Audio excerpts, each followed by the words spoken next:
Hello hello. കേൾക്കുന്നുണ്ടല്ലോ അല്ലേ? Class record ചെയ്യുന്നില്ലേ? റെക്കോർഡ് ചെയ്യുന്നുണ്ട്.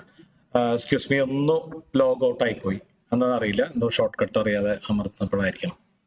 അപ്പോൾ മാർക്കറ്റ് സിമ്പിളായിട്ട് മനസ്സിലാക്കുകയാണെങ്കിൽ ഡിമാൻഡ് സോണിൽ നമ്മൾ ബൈ ചെയ്താണ് സാധനങ്ങൾ മാർക്കറ്റ് ബുള്ളിഷ് ആവുമ്പോൾ പെട്ടെന്ന് കയറിപ്പോവും.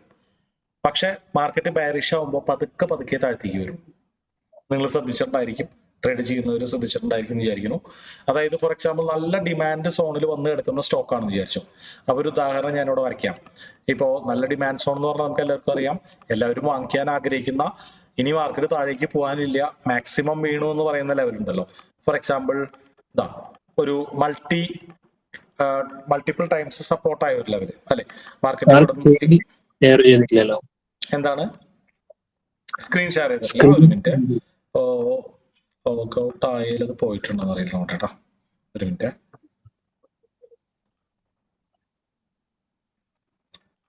കാണുന്നുണ്ടോ?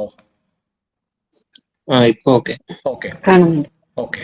അപ്പോ മാർക്കറ്റ് ഒന്നോ രണ്ടോ പ്രാവശ്യം താഴത്തേക്ക് വീണിട്ട് സപ്പോർട്ട് എടുത്തൊരു ലെവല് ജസ്റ്റ് ഒന്ന് സങ്കല്പിക്കുക. ഓക്കെ, അപ്പൊ ഇവിടെ എല്ലാവരും നോക്കിയിരിക്കുകയാണ്, മാർക്കറ്റ് ഈ ഒരു ലെവലിൽ വരുന്നതും കാത്ത് എല്ലാവരും നോക്കിയിരിക്കുകയാണ്. ഓക്കെ, നമുക്കറിയാലോ മൾട്ടിപ്പിൾ ടൈംസ് മാർക്കറ്റ് സപ്പോർട്ട് എടുത്ത സ്ഥലത്ത് വീണ്ടും മാർക്കറ്റ് സപ്പോർട്ട് ആവാനുള്ള സാധ്യതയുണ്ട്. അപ്പൊ ഇങ്ങനെ ഒരു സ്ഥലത്ത് മാർക്കറ്റ് എത്തി നിൽക്കുന്ന സമയത്ത് നമ്മുടെ നിഫ്റ്റി ബയറിഷ് ആണെന്ന് വിചാരിക്കാം. നിഫ്റ്റി പൊതുവെ ബയറിഷ് ആയിട്ടുള്ള ദിവസങ്ങളാണ്. ഫോർ എക്സാമ്പിൾ എന്തെങ്കിലും സ്ലൈറ്റ് ആയിട്ടുള്ള യുദ്ധമോ അതുപോലെ എന്തെങ്കിലും ഒരു ഭീതി ഇരിക്കുന്ന സമയം. അപ്പൊ ഈ സമയത്ത് മാർക്കറ്റ് ഇങ്ങനെ ഒരു ഡിമാൻഡ് സോണിൽ നിന്ന് കഴിഞ്ഞാൽ മാർക്കറ്റ് വീണ്ടും വീണ്ടും നിഫ്റ്റി താഴത്തേക്ക് പോകാൻ തോറും, നിഫ്റ്റി താഴേക്ക് പോയിക്കൊണ്ടിരിക്കാൻ തോറും നിഫ്റ്റി നല്ല ശക്തമായി താഴത്തേക്ക് വീണുകൊണ്ടിരിക്കുകയെന്ന് വിചാരിച്ചോ. പക്ഷെ ഈ ഒരു സ്റ്റോക്കിന്റെ പ്രൈസ് പതുക്കെ പതുക്കെയാണ് താഴത്തേക്ക് പോകുള്ളൂ. മനസ്സിലായോ? പതുക്കെ പതുക്കെയാണ് താഴത്തേക്ക് പോകുള്ളൂ. നിഫ്റ്റി ഭയങ്കര ശക്തമായിട്ട് താഴത്തേക്ക് വീഴുമ്പോൾ സ്റ്റോക്കിനവിടെ പിടിച്ചു നിൽക്കാൻ പറ്റില്ല. എത്ര നല്ല ഡിമാൻഡ് സോൺ ആണെങ്കിലും അവിടെ നിന്ന് ആരും വാങ്ങാൻ മെനക്കെടില്ല. മനസ്സിലായോ? ആൾക്കാർ വാങ്ങാൻ താല്പര്യപ്പെടുന്നില്ല. പക്ഷെ നേരെ മറിച്ച് ആ താഴത്തേക്ക് വന്നുകൊണ്ടിരിക്കുന്ന നിഫ്റ്റി ഒന്ന് ബുള്ളിഷായി കയറി എന്ന് വിചാരിച്ചോ, അപ്പോ ഇത് പെടച്ചു കയറും, ഭയങ്കര സ്പീഡിൽ മുകളിലേക്ക് കയറും. അപ്പൊ ഇത് സ്ഥിരമായിട്ട് ചാർട്ടിൽ കണ്ടുവരുന്ന ഒരു സിനാറിയോ ആണ്. അപ്പോ ബൈ ചെയ്യുന്ന സ്റ്റോക്കുകൾ, നല്ല ഡിമാൻഡ് സോണിൽ നമ്മൾ ബൈ ചെയ്തേക്കുന്ന സ്റ്റോക്കുകൾ മാർക്കറ്റ് മുകളിലേക്ക് പോകുമ്പോൾ അതിന്റെ ഇരട്ടി വേഗത്തിൽ മുകളിലേക്ക് പോവാം. ഇരട്ടി വേഗം എന്നൊരു എക്സാമ്പിൾ പറയുന്നതാണ്, കൂടുതൽ സ്പീഡിൽ മുകളിലേക്ക്. ഇനി നേരെ മറിച്ച് സപ്ലൈ സോണിനെ കുറിച്ച് നമുക്ക് ആലോചിക്കാം. ഇപ്പൊ പലതരം സപ്ലൈ സോണുകൾ ഉണ്ട്, അതായത് എല്ലാവരും വിൽക്കാൻ സാധ്യതയുള്ള സ്ഥലങ്ങൾ. ഫോർ എക്സാമ്പിൾ 1000, 900 പോലുള്ള റൗണ്ട് നമ്പേഴ്സ് മാർക്കറ്റ് മുന്നേ റെസിസ്റ്റൻസ് എടുത്ത സ്ഥലങ്ങൾ. ഇപ്പൊ ഒരു ട്രെൻഡിങ് മാർക്കറ്റിലാണെങ്കിൽ ഫോർ എക്സാമ്പിൾ ട്രെൻഡ് ലൈൻ അല്ലെ, ഒരു ഇതുപോലെ മാർക്കറ്റ് ഇങ്ങനെ താഴ്ത്തേക്ക് പോയിക്കൊണ്ടിരിക്കുക. അപ്പൊ എല്ലാവരും നോക്കിയിരിക്കുന്ന ഒരു ട്രെൻഡ് ലൈൻ ഇതുപോലെ രണ്ട് റെസിസ്റ്റൻസുകൾ ബന്ധപ്പെട്ടിട്ട് ഒരു ലൈൻ ഉണ്ടെന്ന് വിചാരിച്ചു. എല്ലാവർക്കും വളരെ ഈസി ആയിട്ട് കാണാൻ പറ്റുന്ന തരത്തിലൊരു ട്രെൻഡ് ലൈനിൽ മാർക്കറ്റ് എത്തിയിട്ട് ഇങ്ങനെ കൺസോൾഡേറ്റ് ചെയ്ത് നിൽക്കുകയാണ്. അപ്പോ ഇവിടെ നിന്ന് ഈ മാർക്കറ്റിന് മുകളിലേക്ക് പോകാനില്ല. ഒരുപാട് നാളായിട്ട് മാർക്കറ്റ് നന്നായിട്ട് മുകളിലേക്ക് പോയി എല്ലാവരും വിൽക്കാൻ സാധ്യതയുള്ള ട്രെൻഡ് ലൈനിൽ എത്തി. അപ്പൊ ഈ സമയത്ത് നിഫ്റ്റി ബുള്ളിഷ് ആണെങ്കിൽ മാർക്കറ്റ് പതുക്കെ പതുക്കെ മുകളിലേക്ക് കയറാൻ തുടങ്ങും അല്ലെ, പതുക്കെ കയറുള്ളൂ. പക്ഷെ എവിടെയാണോ നിഫ്റ്റി ഇങ്ങനെ കയറി കയറി കയറി ഇവിടെ എത്തും. അപ്പൊ ഇത് പ്രീവിയസ് റെസിസ്റ്റൻസിലെത്തി അല്ലെ, മുമ്പ് മാർക്കറ്റ് വീണ സ്ഥലത്തെത്തി. അപ്പോ ആ സമയത്ത് അപ്പൊ നിഫ്റ്റി ഭയങ്കരമായിട്ട് കയറി, അതിനുശേഷം നിഫ്റ്റി കുറച്ച് താഴത്തേക്ക് ഇറങ്ങുന്ന ദിവസങ്ങൾ വരുമ്പോൾ ഇത് പെട്ടെന്ന് താഴത്തേക്ക് വീഴും. ഐഡിയ. അപ്പോ രണ്ട് ഡയറക്ഷനിലേക്കും ട്രേഡ് ചെയ്യാൻ പറ്റി കഴിഞ്ഞാൽ ആ ഒരു ഡയറക്ഷണൽ റിസ്ക് വളരെയധികം കുറയ്ക്കാം.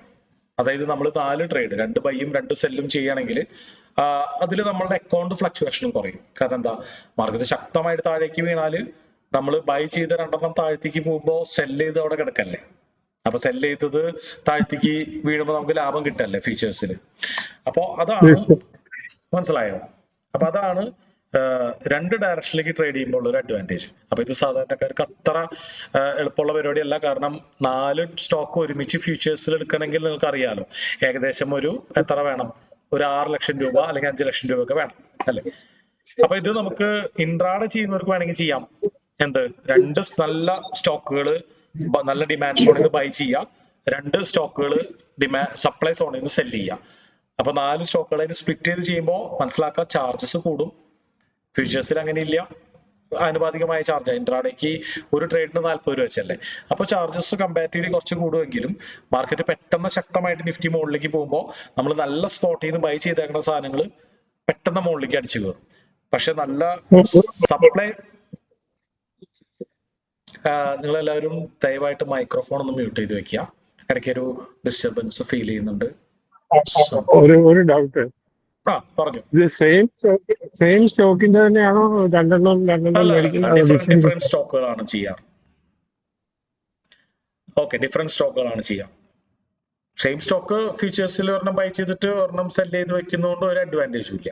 നമുക്ക് ബൈങ്ങിൽ വരുന്ന പ്രോഫിറ്റ് നമുക്ക് സെല്ലിങ്ങിൽ ലോസ് ആയി വരും. അതായത് നമ്മൾ തന്നെ ബയർ നമ്മൾ തന്നെ സെല്ലർ ആവണതിന് സമാണ്. ഓക്കെ, അപ്പോ ഇങ്ങനൊരു ഡയറക്ഷണൽ റിസ്ക് ഫ്യൂച്ചേഴ്സിൽ കുറവാണ്. നേരെ മറിച്ച് മറ്റൊരു ഭാഷയിൽ പറയുന്നത് നിങ്ങൾക്ക് കുറച്ചുകൂടി ഈസി ആയിട്ട് മനസ്സിലാവും. ഈ ക്യാഷ് മാർക്കറ്റിൽ ട്രേഡ് ചെയ്യുന്നവർ കണ്ടിട്ടുണ്ടാവും. സ്വിംഗ് ട്രേഡ് ചെയ്യുന്ന ആൾക്കാർ മാർക്കറ്റ് യുദ്ധമൊക്കെ വന്ന് പെട്ടെന്ന് ഇടിയുമ്പോൾ എല്ലാ എടുത്ത സ്റ്റോക്കുകളും താഴ്ത്തേക്ക് പോയി സ്റ്റോപ്പ് ലോസ് അടിക്കും അല്ലെ. ഇപ്പൊ നമ്മൾ സ്വിംഗ് ട്രേഡർ ആണെങ്കിൽ ഇന്ന സ്റ്റോക്ക് ഒരെണ്ണം വാങ്ങി വേറെ സ്റ്റോക്ക് ഒരെണ്ണം വാങ്ങി വേറെ സ്റ്റോക്ക് വാങ്ങി മാർക്കറ്റ് നല്ല ഗ്യാപ് ഡൗൺ വരുമ്പോൾ ഈ 3 സ്റ്റോക്കും സ്റ്റോപ്പ് ലോസ് അടിച്ച് കിടക്കുന്നുണ്ടാവും. അപ്പൊ അങ്ങനെ ഒരു റിസ്ക് ഫ്യൂച്ചേഴ്സ് ട്രേഡേഴ്സിന് ഇല്ല. അപ്പൊ അതൊരു എക്സ്ട്രാ അഡ്വാൻറ്റേജ് ആയിട്ട് കണ്ടാൽ മതി. നമ്മൾ കഴിഞ്ഞ ക്ലാസ്സിൽ അങ്ങനെ വിശദമായിട്ട് പറഞ്ഞിട്ടുണ്ടായില്ല. എന്നാലും ഇതിനെ നമുക്ക് എന്തെന്ന് പറയാം, ഷോർട്ട് സെല്ലിംഗ്. നമ്മൾ പഠിച്ചത് എന്താണ്, ഷോർട്ട് സെല് ചെയ്യാൻ പറ്റും അല്ലെ. ഇനി ഫ്യൂച്ചേഴ്സിലുള്ള ഡിസ്അഡ്വാൻറ്റേജ് എന്തൊക്കെയാണ്, തടസ്സങ്ങൾ എന്തൊക്കെയാണ്, നെഗറ്റീവ്സ് എന്തൊക്കെയാണ്? ഒരു ഡൗട്ട്, ഒരു 4 സ്റ്റോക്ക് 4 എടുക്കുന്ന കാര്യം പറഞ്ഞല്ലോ. അപ്പൊ 4 സെക്ടറിൽ നിന്ന് എടുക്കുന്ന ആട്ടിക്കോ നല്ലത്? 4 സെക്ടറിൽ നിന്ന് എടുക്കുന്നത് പറ്റുമെങ്കിൽ അങ്ങനെ പോർട്ട്ഫോളിയോ മാനേജ് ചെയ്യാൻ പറ്റുകയാണെങ്കിൽ ബെറ്റർ ആണ്. പക്ഷെ നമുക്ക് ഇതെല്ലാം കൂടി ഒത്തുനോക്കാൻ ടഫായിരിക്കും.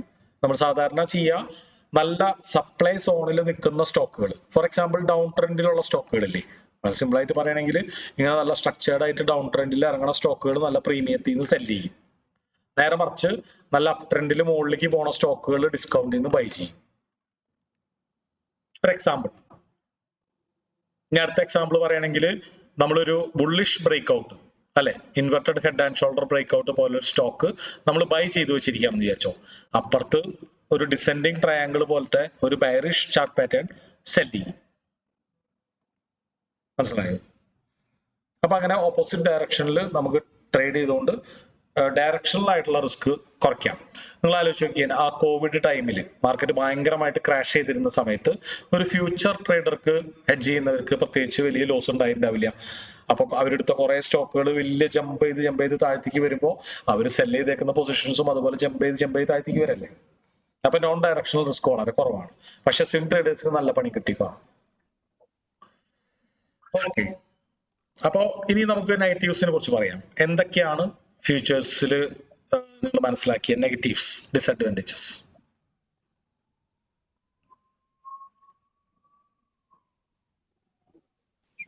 Large capital. Main disadvantage large capital. Okay,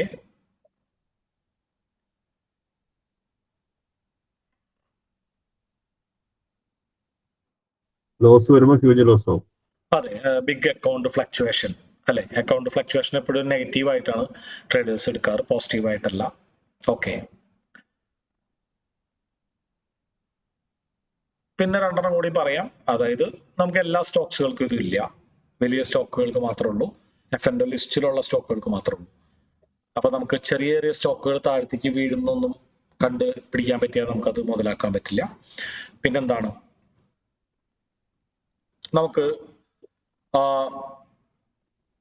നമുക്ക് ആവശ്യം പോലെ സമയം ഹോൾഡ് ചെയ്യാൻ പറ്റില്ല. നമ്മുടെ ക്യാപിറ്റൽ കുറഞ്ഞു വരികയാണെങ്കിൽ നമുക്ക് മാർജിൻ കോൾ വരും. അത് ബ്രോക്കർ ഒരു പരിധി എത്തുമ്പോൾ അത് ബ്രോക്കർ സ്ക്വയർ ഓഫ് ചെയ്യും. അപ്രോക്സിമേറ്റ്ലി 20-25% അത് കട്ടായി പോകും. ആ ട്രേഡ് നമുക്ക് ഹോൾഡ് ചെയ്യാൻ പറ്റില്ല, ഒരു റിക്കവറിക്ക് ചാൻസ് ഇല്ല എന്നുള്ളതാണ് അല്ലെ. അപ്പോ സിമ്പിൾ അല്ലേ? ഏകദേശം ഫ്യൂച്ചേഴ്സിനെ കുറിച്ച് ഒരു ഐഡിയ കിട്ടിയെന്ന് വിചാരിക്കുന്നു. ഇത് പ്രാക്ടിക്കലി നമ്മൾ ഇൻട്രാഡേ ട്രേഡിംഗ്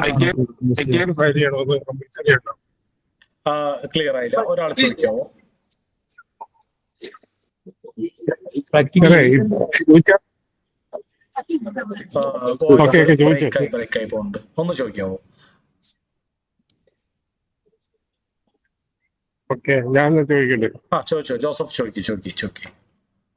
സാറേ, ഈ ഫ്യൂച്ചറിൽ ട്രേഡ് ചെയ്യുമ്പോൾ ആ. ITR കമ്പൽസറി ഫയൽ ചെയ്യണമെന്ന് അങ്ങനെ വല്ലതും ഉണ്ടോ? അതിപ്പോ ഏത് ട്രേഡ് ആണെങ്കിലും ITR ഫയൽ ചെയ്യണം. പിന്നെ ഞാനൊന്ന് ഫ്യൂച്ചേഴ്സിൽ ആ, ട്രേഡ് ചെയ്യുമ്പോൾ, ഓപ്ഷൻസിൽ ട്രേഡ് ചെയ്യുമ്പോൾ നമ്മളത് സെപ്പറേറ്റ് സെഗ്മെന്റ് ആയിട്ട് ആക്ടിവേറ്റ് ചെയ്യേണ്ടതുണ്ട്. അതൊന്ന് ഓർത്ത് വെക്കുക.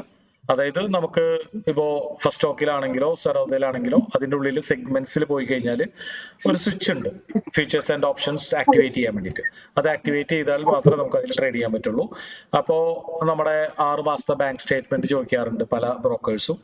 അത് കൊമോഡിറ്റി ട്രേഡ് ചെയ്യണമെങ്കിൽ അങ്ങനെയാണ്, ഗോൾഡ് സിൽവർ ഒക്കെ ട്രേഡ് ചെയ്യണമെങ്കിലും അതൊരു സെപ്പറേറ്റ് സെക്ഷൻ ആയിട്ട് സെഗ്മെന്റ് ആയിട്ട് നമ്മൾ ആക്ടിവേറ്റ് ചെയ്യേണ്ടതുണ്ട്. ഓക്കെ. പിന്നെ വേറെ ആരോ എന്തോ ചോദിച്ചല്ലോ, ഇൻട്രാഡേ ബേസ് ചെയ്ത് ചോദിച്ചല്ലോ, ഞാനാണ് ചോദിച്ചത്. ജെയിൻ. നമ്മൾ ഈ ഫ്യൂച്ചേഴ്സ് മെയിൻ ആയിട്ട് ഇൻട്രാഡേയിലാണോ കൂടുതലും? അല്ല, ഇൻട്രാഡേയിലല്ല. നമുക്ക് സ്വിംഗ് പോലെയാണ് നമ്മൾ ചെയ്യാറ്. ഒരു 1-2 ആഴ്ചയിലേക്കുള്ള ട്രേഡോ ഈവൻ 1-2 ദിവസത്തേക്കുള്ള ട്രേഡ് ആണെങ്കിലും നമുക്ക് ഇൻട്രാഡേയിൽ ഹോൾഡ് ചെയ്യാൻ പറ്റില്ലല്ലോ. അതിന് പകരം ഫ്യൂച്ചേഴ്സ് ചെയ്യാം. 1-2 മാസത്തേക്കുള്ള ട്രേഡ് ആയാലും ഫ്യൂച്ചേഴ്സ് ചെയ്യാം. ഇൻട്രാഡേ ഫ്യൂച്ചേഴ്സിൽ ചെയ്യാറില്ല. ഗ്യാപ് ഡൗണോ ഗ്യാപ്പ് അപ്പ് ഉണ്ടായിട്ട് ആ ലോസ് വരാനുള്ള ചാൻസ് ഭയങ്കര കൂടുതലല്ലേ? ഗ്യാപ്പ് അപ്പ് ഗ്യാപ്പ് ഡൗൺ നടന്നുകൊണ്ടിരിക്കുന്ന സമയത്ത്, ഫോർ എക്സാമ്പിൾ മാർക്കറ്റിൽ വലിയ മോശമായ കാര്യങ്ങൾ സംഭവിക്കുകയോ വളരെ ബുള്ളിഷ് ആയിട്ട് പോയിക്കൊണ്ടിരിക്കുമ്പോഴോ സെല് ചെയ്യുന്നതും വലിയ ലോസിന് കാരണമാവും. മാർക്കറ്റ് അടിച്ചു കയറിയാലും പ്രശ്നമാണ് സെല് ചെയ്തിട്ട്. അപ്പൊ സാധാരണ നിലയ്ക്ക് ഈ മാർക്കറ്റിലെ വോളറ്റാലിറ്റി വളരെ കുറഞ്ഞു നിൽക്കുന്ന സമയത്താണ് ഫീച്ചേഴ്സ് ചെയ്യാൻ ബെസ്റ്റ്. നമുക്കൊരു നിശ്ചിത പ്രോഫിറ്റ് ആയ എക്സിറ്റ് ചെയ്യാമല്ലോ. എപ്പോ വേണമെങ്കിലും എക്സിറ്റ് ചെയ്യാം. 1 മാസത്തെ 2 മാസത്തെ കോൺട്രാക്ട് ആണെങ്കിലും 1 ദിവസം കഴിഞ്ഞാൽ വേണമെങ്കിൽ 1 ദിവസത്തെ പ്രോഫിറ്റ് എടുത്തുകൊണ്ട് എക്സിറ്റ് ചെയ്യാം. ഇനി ആരും ഇൻട്രാഡേയിൽ ഫ്യൂച്ചേഴ്സ് ചെയ്യാറില്ല. അതിന് ഓൾറെഡി ഇൻട്രാഡേ തന്നെയുണ്ട്. അപ്പൊ ഇത് തമ്മിൽ കമ്പാരിസൺ നടത്തി കഴിഞ്ഞാൽ ഇൻട്രാഡേക്ക് നമുക്ക് വളരെയധികം ഫ്ലെക്സിബിലിറ്റി ഉണ്ടല്ലോ. ഒരു സ്റ്റോക്ക് ആയിട്ട് വേണമെങ്കിൽ ഒരു സ്റ്റോക്ക് ആയിട്ട് വാങ്ങാം, നമ്പർ 1. ഇനി ചാർജസ് നോക്കുകയാണെങ്കിലും ഇൻട്രാഡേ ട്രേഡ് ചെയ്യുന്നതും ഫ്യൂച്ചേഴ്സ് ആയിട്ട് കമ്പയർ ചെയ്താൽ കുറച്ച് ക്യാപിറ്റൽ കൂടുതലുള്ള ആളാണെങ്കിലും ഇൻട്രാഡേ തന്നെയാണ് ചാർജസ് കമ്പാരിറ്റീവ്ലി കുറയുക. ഫ്യൂച്ചേഴ്സ് കുറച്ചുകൂടി ചാർജസ് കമ്പാരിറ്റീവ്ലി കൂടുതലാണ് ഇൻട്രാഡേനെ കമ്പയർ ചെയ്യുമ്പോൾ. ഓക്കെ. അപ്പോ സാർ ഒരു ഡൗട്ടോടെ, സാർ എന്നല്ല പറഞ്ഞതിനകത്ത് ഈ 5% ഫ്ലക്ച്വേഷൻ മറ്റേ സ്റ്റോക്കിനകത്ത് അത് എന്തിന്റെ അടിസ്ഥാനത്തിലാണ് 5% വ്യത്യാസം വരുന്നത്? അതായത് ഇത്രേ ഉള്ളൂ, നമ്മള് ഏകദേശം ഒരു 1000 രൂപയുടെ സ്റ്റോക്ക് ആണെന്ന് വിചാരിക്കുക. 500 എണ്ണത്തിന്റെ ഒരു ബണ്ടിലായിട്ടാണ് നമ്മൾ വാങ്ങുന്നത്. അതായത് ഈ 500 എണ്ണത്തിന്റെ 1000 രൂപയുടെ സ്റ്റോക്ക് 500 എണ്ണത്തിന്റെ ആക്ച്വൽ കോസ്റ്റ് എന്ന് പറയുന്നത് അപ്രോക്സിമേറ്റ്ലി 5 ലക്ഷം രൂപ വരുന്ന വിചാരിക്കാം. നമ്മൾ അത് 1 ലക്ഷം കൊടുത്തിട്ടാണ് വാങ്ങുന്നത്. അപ്പൊ ആ ഒരു സ്റ്റോക്കിന്റെ പ്രൈസിൽ 1% താഴേക്ക് വീഴുമ്പോൾ നമ്മളുടെ ക്യാപിറ്റൽ 5% താഴത്തേക്ക് വീഴും. അതായത് ഈ 1 ലക്ഷം രൂപ 95,000 ആവും. നേരെ മറിച്ച് ആ ഒരു സ്റ്റോക്കിൽ 1% കയറി കഴിഞ്ഞാൽ നമ്മളുടെ യൂസ്ഡ് ക്യാപിറ്റലായ ഈ 1 ലക്ഷം രൂപ 1,05,000 ആവും. അപ്പൊ സ്റ്റോക്കിൽ വരുന്ന പെർസെന്റേജ് ഡിഫറൻസിന്റെ അപ്രോക്സിമേറ്റ്ലി 5 ഇരട്ടിയായിരിക്കും നമ്മളുടെ ഈ 1 ലക്ഷമായ യൂസ്ഡ് ക്യാപിറ്റലിന് വരിക. ഇപ്പൊ ഫോർ എക്സാമ്പിൾ SBIN അല്ലെ, ഏകദേശം 1044 രൂപയ്ക്ക് നിൽക്കുന്നു. അപ്പൊ നമ്മൾ ഇവിടുന്ന് ഒരു ലോങ് പൊസിഷൻ എടുത്തു എന്ന് വിചാരിക്കുക. അപ്പോ ഇവിടെ എത്തുമ്പോ 2% താഴെയാണ് നമ്മുടെ സ്റ്റോപ്പ് ലോസ് എന്ന് വിചാരിക്കുക. 2% മേലെയാണ് നമ്മുടെ ടാർഗറ്റ് എന്ന് വിചാരിക്കുക. അപ്പോ മാർക്കറ്റ് വന്ന് ഈ 2% എത്തുമ്പോ നമുക്ക് നമ്മുടെ ക്യാപിറ്റല് അപ്രോക്സിമേറ്റ്ലി 1 ലക്ഷം ആണെന്ന് വിചാരിക്കുക. അതിൽ 10% കുറഞ്ഞിട്ടുണ്ടാവും, അതായത് 90,000 ആയിട്ടുണ്ടാവും. അപ്പൊ ഏകദേശം നമ്മൾ സ്റ്റോക്സിൽ കാണുന്ന പെർസെന്റേജ് അതിനെ 5 കൊണ്ട് ഗുണിക്കണം നമുക്ക് എത്ര പെർസെന്റേജ് ലോസ് വരും എന്ന് അറിയണമെങ്കിൽ, നമ്മളുടെ ക്യാപിറ്റലിന്റെ എത്ര പെർസെന്റേജ് ലോസ് വരും എന്ന് അറിയണമെങ്കിൽ. അപ്പൊ ഞാനിതൊരു എക്സാമ്പിൾ പറഞ്ഞതാണ് 1 ലക്ഷം എന്നുള്ളത്. ചില സ്റ്റോക്സുകൾക്ക് അത് 1 ലക്ഷം ആവാം, ചില സ്റ്റോക്സുകൾക്ക് അത് 1.25 ലക്ഷം ആവാം, റയർലി 1.5 ലക്ഷത്തിലും മേലും വരും. അപ്പോൾ ഏറ്റവും കൂടുതൽ ആൾക്കാർ ട്രേഡ് ചെയ്യുന്ന സ്റ്റോക്സുകൾക്ക് പലപ്പോഴും ലിവറേജ് അല്ലെങ്കിൽ മാർജിൻ കുറവാണ് കണ്ടുവരുന്നത്. ഏറ്റവും പോപ്പുലർ ആയിട്ടുള്ള സ്റ്റോക്കുകൾ എടുത്താൽ ചിലപ്പോൾ 92,000, 89,000, 95,000 അതുപോലുള്ള 1 ലക്ഷത്തിൽ താഴെയുള്ള എമൗണ്ട് കിട്ടാറുണ്ട്. ഓക്കെ. അത് പല കാര്യങ്ങൾ ബേസ് ചെയ്തിട്ടാണ് ഫ്യൂച്ചേഴ്സിന്റെ മാർജിൻ നിശ്ചയിക്കുന്നത്, കോൺട്രാക്ട് വാല്യൂ നിശ്ചയിക്കുന്നത്. അത് എത്ര വോളറ്റൈൽ ആവാൻ സാധ്യതയുണ്ട്, എത്ര കൂടുതൽ ആൾക്കാർ ട്രേഡ് ചെയ്യാനുണ്ട് എന്ന് ഇതിനൊക്കെ ബേസ് ചെയ്തിട്ടാണ് അത് നിശ്ചയിക്കുന്നത്. നമ്മൾ കഴിഞ്ഞ പ്രാവശ്യം കണ്ടല്ലോ എങ്ങനെയാണ് അതിന്റെ ലോട്ട് സൈസ് കാൽക്കുലേറ്റ് ചെയ്യുക എന്നുള്ളത് കണ്ടു. അതുപോലെ തന്നെ മാർജിൻ എങ്ങനെയാണ് കാൽക്കുലേറ്റ് ചെയ്യുക എന്നുള്ളത് കണ്ടു അല്ലെ. ഓക്കെ, അപ്പോൾ ഈ ഫ്യൂച്ചേഴ്സ് ഏകദേശം ക്ലിയർ ആയിരുന്നുണ്ടെങ്കിൽ നമുക്ക് ഓപ്ഷൻസിലേക്ക് പോവാം. മറ്റെന്തെങ്കിലും ഡൗട്ടുകൾ ഉണ്ടോ? നമ്മുടെ ഫ്യൂച്ചേഴ്സ് എന്ന് പറയുന്ന ഈ ഒരു വിഭാഗത്തിൽ എനി ഡൗട്ട് ഉണ്ടെങ്കിൽ ഒന്ന് ക്ലിയർ ചെയ്തിട്ട് നമുക്ക് ഓപ്ഷൻസിലേക്ക് പോവാം.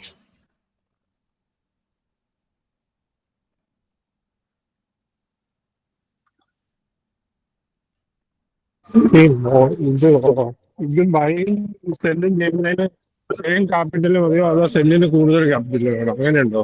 ഇല്ല, സെയിം ക്യാപിറ്റലാണ്. ഒരു ലോട്ടിന് ഇത്ര ക്യാപിറ്റൽ, അത് ബൈ ചെയ്യാനാണെങ്കിലും സെല് ചെയ്യാനാണെങ്കിലും.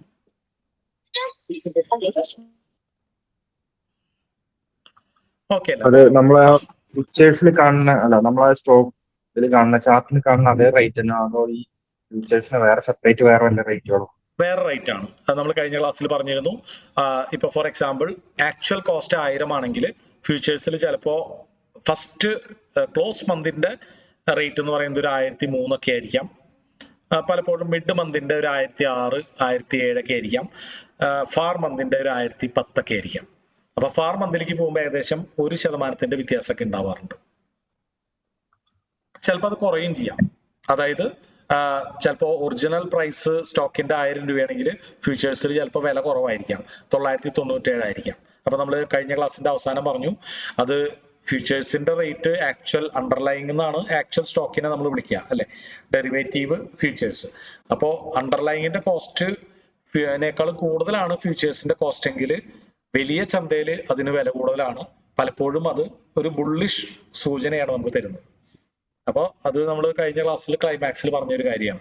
അപ്പോൾ അതിൽ നിന്ന് നമുക്ക് മനസ്സിലാക്കാം ഫ്യൂച്ചേഴ്സിന്റെ കോസ്റ്റും അതുപോലെ തന്നെ അണ്ടർലൈങ്ങിന്റെ കോസ്റ്റും വ്യത്യാസം ഉണ്ടായിരിക്കും.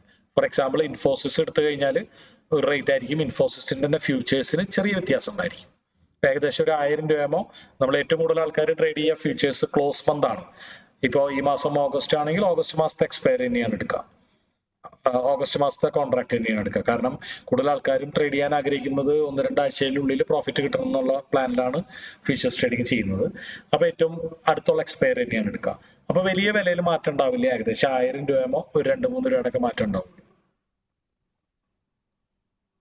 അപ്പൊ അതുകൊണ്ട് തന്നെ ഡിഫറെന്റ് ചാർട്ട്സ് ആണ് നമ്മൾ നോക്കേണ്ടത്. ഫ്യൂച്ചേഴ്സ് എടുക്കുകയാണെങ്കിൽ ഫ്യൂച്ചേഴ്സിന്റെ തന്നെ ചാർട്ട് നോക്കണം. SPIN SPIന്റെ ചാർട്ട് കാണണമെങ്കിൽ സ്റ്റോക്കിൽ പോയ SPIN, ഇതാണ് SPIന്റെ chart, state bank of India. ഇനി അതിന്റെ ഫ്യൂച്ചേഴ്സിൽ പോയാൽ സ്റ്റേറ്റ് ബാങ്ക് ഓഫ് ഇന്ത്യയുടെ ഫ്യൂച്ചേഴ്സിന്റെ ചാർട്ട് കാണാം. അപ്പൊ ഇത് നമ്മൾ ട്രേഡിംഗ് വ്യൂവിൽ സെർച്ച് ചെയ്യുമ്പോൾ ഒറ്റ പേരെ കാണിക്കുള്ളൂ. അപ്പൊ ഇവിടെ ഒരു ബട്ടൺ ഉണ്ട്, അത് എക്സ്പാൻഡ് ചെയ്ത് കഴിഞ്ഞാൽ ഇതിൽ പല പല ഫ്യൂച്ചേഴ്സിന്റെ ചാർട്ടുകൾ കാണാം. അതിൽ ഓരോ മാസം സെപ്പറേറ്റ് ആയിട്ട് ഇവിടെ കാണിച്ചിട്ടുണ്ട്. ഓഗസ്റ്റ് ആണെങ്കിൽ അതിന്റെ വില വ്യത്യാസം ഉണ്ടാവും, 1045 ആണ് അല്ലെ. ഇത് നോക്കി വെക്കുക. ഇത് ഓഗസ്റ്റ് മാസത്തെ SBIന്റെ റേറ്റ് 5 രൂപ കൂടുതലാണ്. SBI ഒറിജിനൽ അല്ലെങ്കിൽ അണ്ടർലൈങ്ങിന്റെ റേറ്റ് എത്രയായിരുന്നു? സ്റ്റോക്സിലേക്ക് പോയി കഴിഞ്ഞാൽ നമുക്ക് കാണാം SBIN 1044.8. അപ്പൊ ഇപ്പോ ഏകദേശം ഒരു രൂപയുടെ വ്യത്യാസമൊക്കെ ഉള്ളൂ അല്ലെ, ചെറിയ വ്യത്യാസമുള്ളൂ. അത് മാർക്കറ്റ് ഓപ്പൺ ചെയ്യുമ്പോൾ വേണം നോക്കാൻ. ഓപ്പൺ ചെയ്യുമ്പോൾ ചിലപ്പോൾ ക്ലോസിംഗ് പ്രൈസ് അടുത്ത് കിടക്കും, ഓപ്പൺ ചെയ്യുമ്പോൾ ചിലപ്പോൾ ഒരു 2-3 രൂപയുടെ വ്യത്യാസം ഉണ്ടാവും. ഓക്കെ, അപ്പോ നമ്മൾ ഇനി കൂടുതൽ സമയം കളയണ്ട. ഇനി എന്തെങ്കിലും ഡൗട്ട്സ് ഉണ്ടെങ്കിൽ നിങ്ങളൊന്ന് നോട്ട് ചെയ്ത് വെക്കാം. നമുക്ക് അടുത്ത സെക്ഷനിൽ ഡിസ്കസ് ചെയ്യാം, അല്ലെങ്കിൽ നിങ്ങൾ ടെലിഗ്രാമിൽ വോയിസ് ഇട്ടോളൂ. അപ്പൊ നമുക്ക് എന്തായാലും ഓപ്ഷൻ ട്രേഡിംഗിലേക്ക് കടക്കാം അല്ലെ. അപ്പോ നമ്മൾ ഫ്യൂച്ചേഴ്സിൽ എല്ലാവർക്കും കൺഫ്യൂഷൻ ഉണ്ടാക്കിയ ചെറിയൊരു കാര്യം എന്ന് പറയുന്നത് ഈ കഥയായിരിക്കും അല്ലെ. ഈ ഒരു കഥയായിരിക്കും മെർച്ചന്റും ഫാർമറും ബയറും തമ്മിലുള്ള ആ ഒരു കഥ. അത് വളരെ ഇമ്പോർട്ടന്റ് ആണ്. കാരണം ഓപ്ഷൻസും ഏകദേശം അതുപോലെ തന്നെയാണ്. ഓപ്ഷൻസ് മനസ്സിലാക്കണമെങ്കിൽ ഇതുപോലെ തന്നെ ഒരു കഥയാണ് വരുന്നത്. അപ്പൊ നമുക്ക് ഓപ്ഷൻസ് എന്താണെന്നുള്ളത് മനസ്സിലാക്കാം. ഓക്കെ, അപ്പൊ ഓപ്ഷൻസ് എന്ന് പറയുന്നത് ഇപ്പൊ ഇന്ത്യൻ സ്റ്റോക്ക് മാർക്കറ്റിൽ മനസ്സിലാക്കാൻ അല്ലെങ്കിൽ പഠിക്കാൻ ഏറ്റവും കോംപ്ലക്സ് ആയിട്ടുള്ള ഒരു കാര്യമായിട്ടാണ് പലരും കാണുന്നത്. അപ്പൊ അതുകൊണ്ട് തന്നെ നമുക്ക് ആ കോംപ്ലക്സിറ്റി ഒക്കെ മാറ്റിയിട്ട് വളരെ സിമ്പിൾ ആയിട്ടുള്ള ഒരു ഡെഫിനിഷൻ ആദ്യം പഠിക്കാം. അപ്പൊ അത് കഴിഞ്ഞിട്ട് വേണമെങ്കിൽ ഇൻട്രസ്റ്റ് ഉള്ള ആൾക്കാർക്ക് അയ്യോ ഞങ്ങൾക്ക് ഇങ്ങനെ മനസ്സിലാക്കിയാൽ പോരാ, ആക്ച്വലി അത് തിയറിറ്റിക്കലായിട്ട് ഞങ്ങൾക്ക് മനസ്സിലാക്കണം എന്നാഗ്രഹിക്കുന്നവർക്ക് നമുക്കൊരു സെക്കൻഡ് സെക്ഷനിലേക്ക് പോവാം. ആദ്യം തന്നെ നമ്മൾ വളരെ സിമ്പിൾ ആയിട്ട് ഇപ്പൊ ട്രേഡ് ചെയ്യാൻ നമ്മൾ എന്താണ് അറിയേണ്ടത്, വളരെ സിമ്പിൾ ആയിട്ട് എന്താണ് ഓപ്ഷൻസ് എന്നുള്ളത് പഠിക്കാം. ഓക്കെ, അപ്പൊ ഓപ്ഷൻസ് ഫ്യൂച്ചേഴ്സിന്റെ തന്നെ കുറച്ചും കൂടി ഒരു അഡ്വാൻസ്ഡ് ഫോം ആണ് എന്ന് പറയാം. അതുപോലെ തന്നെ ഓപ്ഷൻസ് എന്ന് പറയുന്നത് ആ പേരിൽ കാണുന്ന പോലെ തന്നെ പല പല ചോയ്സുകൾ തരുന്ന ഒരു ഇൻസ്ട്രുമെന്റ് ആണ്. അത് നമുക്ക് അത് വെച്ചിട്ട് നമുക്ക് പല പല കളികൾ കളിക്കാം. നമുക്ക് ഫോർ എക്സാമ്പിൾ റിസ്ക് കൂട്ടിയും കുറച്ചൊക്കെ ട്രേഡ് ചെയ്യാം. അതിനുവേണ്ടി ഉള്ള ചോയ്സുകളാണ് ബേസിക്കലി ഓപ്ഷൻസ് എന്ന് മനസ്സിലാക്കാം. അപ്പൊ രണ്ട് തരത്തിലുള്ള ഓപ്ഷൻ ആണുള്ളത്. ഒന്ന് കോൾ ഓപ്ഷൻ, ഒന്ന് പുട്ട് ഓപ്ഷൻ. അപ്പൊ ഈ കോൾ ഓപ്ഷൻ എന്താണെന്നുള്ളത് മനസ്സിലാക്കാം. കോൾ ഓപ്ഷൻ എന്ന് പറഞ്ഞു കഴിഞ്ഞാൽ പ്രൈസ് നല്ല സ്പീഡിൽ മുകളിലേക്ക് പോകാൻ തോറും കൂടുതൽ പ്രോഫിറ്റ് തരുന്ന ഓപ്ഷനാണ് കോൾ ഓപ്ഷൻ. അപ്പൊ ഇതാണ് ഇതിന്റെ സിമ്പിൾ ഡെഫിനിഷൻ, പ്രാക്ടിക്കൽ ഡെഫിനിഷൻ. അതായത് call option is an option where you get more profit as the price goes up more fast. അപ്പൊ ഇവിടെ സ്പീഡ് ഒരു വിഷയമാണ്. സ്പീഡിൽ മാർക്കറ്റ് മുകളിലേക്ക് പോയാൽ കൂടുതൽ പ്രോഫിറ്റ് ഉണ്ട്. അപ്പൊ ഒരു ഉദാഹരണത്തിന് ഇപ്പൊ ഫ്യൂച്ചേഴ്സ് ചെയ്യണതാണോ, ക്യാഷ് മാർക്കറ്റിൽ ട്രേഡ് ചെയ്യുന്നതാണോ, ഓപ്ഷൻ മാർക്കറ്റിൽ ട്രേഡ് ചെയ്യുന്നതാണോ ബെസ്റ്റ് എന്ന് ചോദിച്ചാൽ, ഇപ്പൊ ഈ ഒരു പോയിന്റിൽ നിന്ന് മാർക്കറ്റ് നിങ്ങൾക്ക് പ്രെഡിക്റ്റ് ചെയ്യാൻ പറ്റുന്നുണ്ട്, ഈ ഒരു പോയിന്റിൽ നിന്ന് നല്ല സ്പീഡിൽ മാർക്കറ്റ് മുകളിലേക്ക് പോകും എന്ന് പ്രെഡിക്റ്റ് ചെയ്യാൻ പറ്റുകയാണെങ്കിൽ, അതിനുള്ള സർക്കംസ്റ്റാൻസ് വളരെ കുറവായിരിക്കും, സിനാറിയോസ് വളരെ കുറവായിരിക്കും. അങ്ങനെ നിങ്ങൾക്ക് പ്രെഡിക്റ്റ് ചെയ്യാൻ പറ്റുകയാണെങ്കിൽ ഓപ്ഷൻസ് എടുക്കുന്നതാണ് നല്ലത്. കാരണം എന്താ, കൂടുതൽ സ്പീഡിൽ പോകുന്നതിനനുസരിച്ച് ഫ്യൂച്ചേഴ്സിനേക്കാളും ക്യാഷ് മാർക്കറ്റിനേക്കാളും കൂടുതൽ പ്രോഫിറ്റ് കിട്ടും. ഒരുപക്ഷെ നിങ്ങളുടെ അക്കൗണ്ട് ഡബിൾ ചെയ്യാനുള്ള പൊട്ടൻഷ്യൽ വരെ ഓപ്ഷൻസിനുണ്ട്. അപ്പൊ ഇനി എന്താണ് പുട്ട് ഓപ്ഷൻ? പുട്ട് ഓപ്ഷൻ എന്ന് പറഞ്ഞാൽ ഇതിന് നേരെ റിവേഴ്സ് ആണ്, ഓപ്പോസിറ്റ് ആണ്. അതായത് പ്രൈസ് നല്ല സ്പീഡിൽ താഴ്ത്തേക്ക് പോകുന്ന നിങ്ങൾക്ക് മനസ്സിലാക്കാൻ പറ്റി കഴിഞ്ഞാൽ നിങ്ങൾക്ക് എടുക്കാൻ പറ്റിയ ഒരു ഓപ്ഷനാണ് പുട്ട് ഓപ്ഷൻ. അപ്പൊ പ്രൈസ് നല്ല സ്പീഡിൽ മുകളിലേക്ക് താഴ്ത്തേക്ക് പോകാൻ തോറും നിങ്ങളുടെ ക്യാപിറ്റൽ പെട്ടെന്ന് ഗ്രോ ചെയ്യുന്ന ഒരു ഓപ്ഷനാണ് പുട്ട് ഓപ്ഷൻ, അല്ലെങ്കിൽ ഒരു ഇൻസ്ട്രുമെന്റ് ആണ് പുട്ട് ഓപ്ഷൻ. സിമ്പിൾ അല്ലേ? വളരെ സിമ്പിൾ ആയിട്ടുള്ള എക്സ്പ്ലനേഷൻ അല്ലേ? അതായത് ബൈ സെല്ലല്ലേ അതിന്റെ ഇത് ഉദ്ദേശിക്കുന്നത്? അല്ല, ഇപ്പൊ നമ്മൾ സാധാരണ ഫ്യൂച്ചേഴ്സിൽ ബൈ ചെയ്യണ പോലെയാണ് കോൾ ഓപ്ഷൻ വാങ്ങണത്. ഫ്യൂച്ചേഴ്സ് സെല് ചെയ്യണ പോലെയാണ് പുട്ട് ഓപ്ഷൻ വാങ്ങണത്. അപ്പൊ ഇവിടെ പുട്ട് ഓപ്ഷൻ വാങ്ങുകയാണ് ചെയ്യുന്നത്. അപ്പൊ നമ്മൾ ഓപ്ഷൻ ബൈയിങ് ഉണ്ട്, സെല്ലിംഗ് ഉണ്ട്. അപ്പൊ നമുക്ക് ആദ്യം തന്നെ ഓപ്ഷൻ ബൈയിങ്ങിനെ കുറിച്ച് മാത്രം സംസാരിക്കാം. ഓപ്ഷൻ ബൈയിങ്ങിലേക്ക് മാത്രം ഫോക്കസ് ചെയ്യാം. സെല്ലിങ് വേറൊരു സെപ്പറേറ്റ് ദിവസം ആയിട്ടൊരു ക്ലാസ് ആണ് വെച്ചിരിക്കുന്നത്. അല്ലെങ്കിൽ ഇത് രണ്ടും കൂടി കോംപ്ലിക്കേറ്റഡ് ആവും, മിക്സഡ് ആവും. അപ്പൊ ഇപ്പൊ നമ്മൾ കാണാൻ പോകുന്നത് ബൈയിങ്ങിന്റെ പെർസ്പെക്റ്റീവിലാണ്. സെല്ലിങ്ങിന് വേണ്ടി വേറൊരു എക്സ്ട്രാ 1 ഡേ ക്ലാസ് നമുക്കുണ്ട്. അപ്പൊ ഇപ്പൊ നമ്മൾ കാണാൻ പോകുന്നത് ബൈയിങ് ആണ്.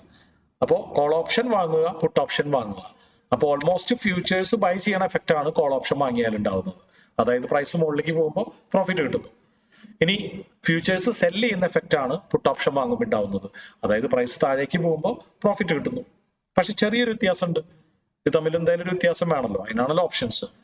ഫ്യൂച്ചേഴ്സിൽ പ്രൈസ് മുകളിലേക്ക് പോകുമ്പോൾ അതിനനുസരിച്ച് ആനുപാതികമായ പ്രോഫിറ്റ് ആണ് കിട്ടുന്നത്. സ്പീഡ് കൂടിയെന്ന് വിചാരിച്ച് പ്രോഫിറ്റ് കൂടില്ല. പക്ഷെ കോൾ ഓപ്ഷൻ വാങ്ങി വെച്ചാൽ മാർക്കറ്റ് സ്പീഡ് കൂടുന്നതനുസരിച്ച് കൂടുതൽ പ്രോഫിറ്റ് കിട്ടും. അപ്പൊ ഇവിടെ നമുക്ക് ഫ്യൂച്ചേഴ്സ് വാങ്ങുന്നതായിരുന്നോ ഓപ്ഷൻസ് വാങ്ങുന്നതായിരുന്നോ നല്ലതെന്ന് ചോദിച്ചാൽ, മാർക്കറ്റ് നല്ല സ്പീഡിൽ പോയിട്ടുണ്ടെങ്കിൽ നിങ്ങൾക്ക് ഫ്യൂച്ചേഴ്സ് ഓപ്ഷൻസ് വാങ്ങായിരുന്നില്ലേ എന്ന് പലരും ചോദിക്കും. പക്ഷേ ഒരു പരിധി വരെ നമുക്ക് നല്ല സ്പീഡിൽ മാർക്കറ്റ് മുകളിലേക്ക് പോവോ താഴത്തേക്ക് പോകുന്നുള്ളത് പ്രഡിക്റ്റ് ചെയ്യാൻ നിങ്ങൾക്ക് ഊഹിക്കാലോ, ടഫ് ആയിരിക്കുമല്ലോ. കാരണം മാർക്കറ്റ് മുകളിലേക്ക് പോവോ താഴത്തേക്ക് പോകുന്നതിനെ പ്രഡിക്റ്റ് ചെയ്യാൻ ടഫ് ആണെന്ന് അറിയാലോ. അപ്പൊ പിന്നെ എങ്ങനെയാണ് സ്പീഡിൽ മുകളിലേക്ക് പോകാന്ന് പ്രഡിക്റ്റ് ചെയ്യാൻ പറ്റുന്നത്? ഞാൻ 1-2 സിമ്പിൾ സിനാറിയോസ് കാണിക്കാം. ഒന്ന്, ബ്രേക്ക് ഔട്ട് ട്രേഡുകൾ. അതായത് ഫോർ എക്സാമ്പിൾ ഒരു പർട്ടിക്കുലർ റെസിസ്റ്റൻസിൽ മാർക്കറ്റ് അടിച്ച് അതിന് അവസാനം പൊട്ടിക്കുന്ന സമയത്ത് പലപ്പോഴും മാർക്കറ്റിൽ നല്ലൊരു മൊമെന്റം കണ്ടുവരാറുണ്ട്.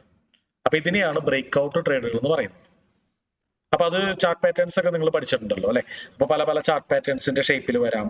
For example inverted head and shoulder, അല്ലെങ്കിൽ അസെൻഡിങ് ട്രയാങ്കിൾ, അല്ലെങ്കിൽ കപ്പ് ആൻഡ് ഹാൻഡിൽ, ഇതുപോലെ പല പല ഷേപ്സുകളിലൊക്കെ വരാറില്ലേ? അപ്പൊ ഷേപ്പ് ഒന്നും വേണമെന്നില്ല. പല പ്രാവശ്യം മാർക്കറ്റ് റെസിസ്റ്റൻസിൽ അടിച്ചടിച്ച് വീണ്ടും അതിന് മുകളിലേക്ക് പോകുമ്പോൾ നല്ല മൊമെന്റം ഉണ്ടാവുന്നതാണ് ടെക്നിക്കൽ അനാലിസിസിന്റെ ഒരു basic principle. The more market hits a level, price level, and breaks it, the more momentum price gives.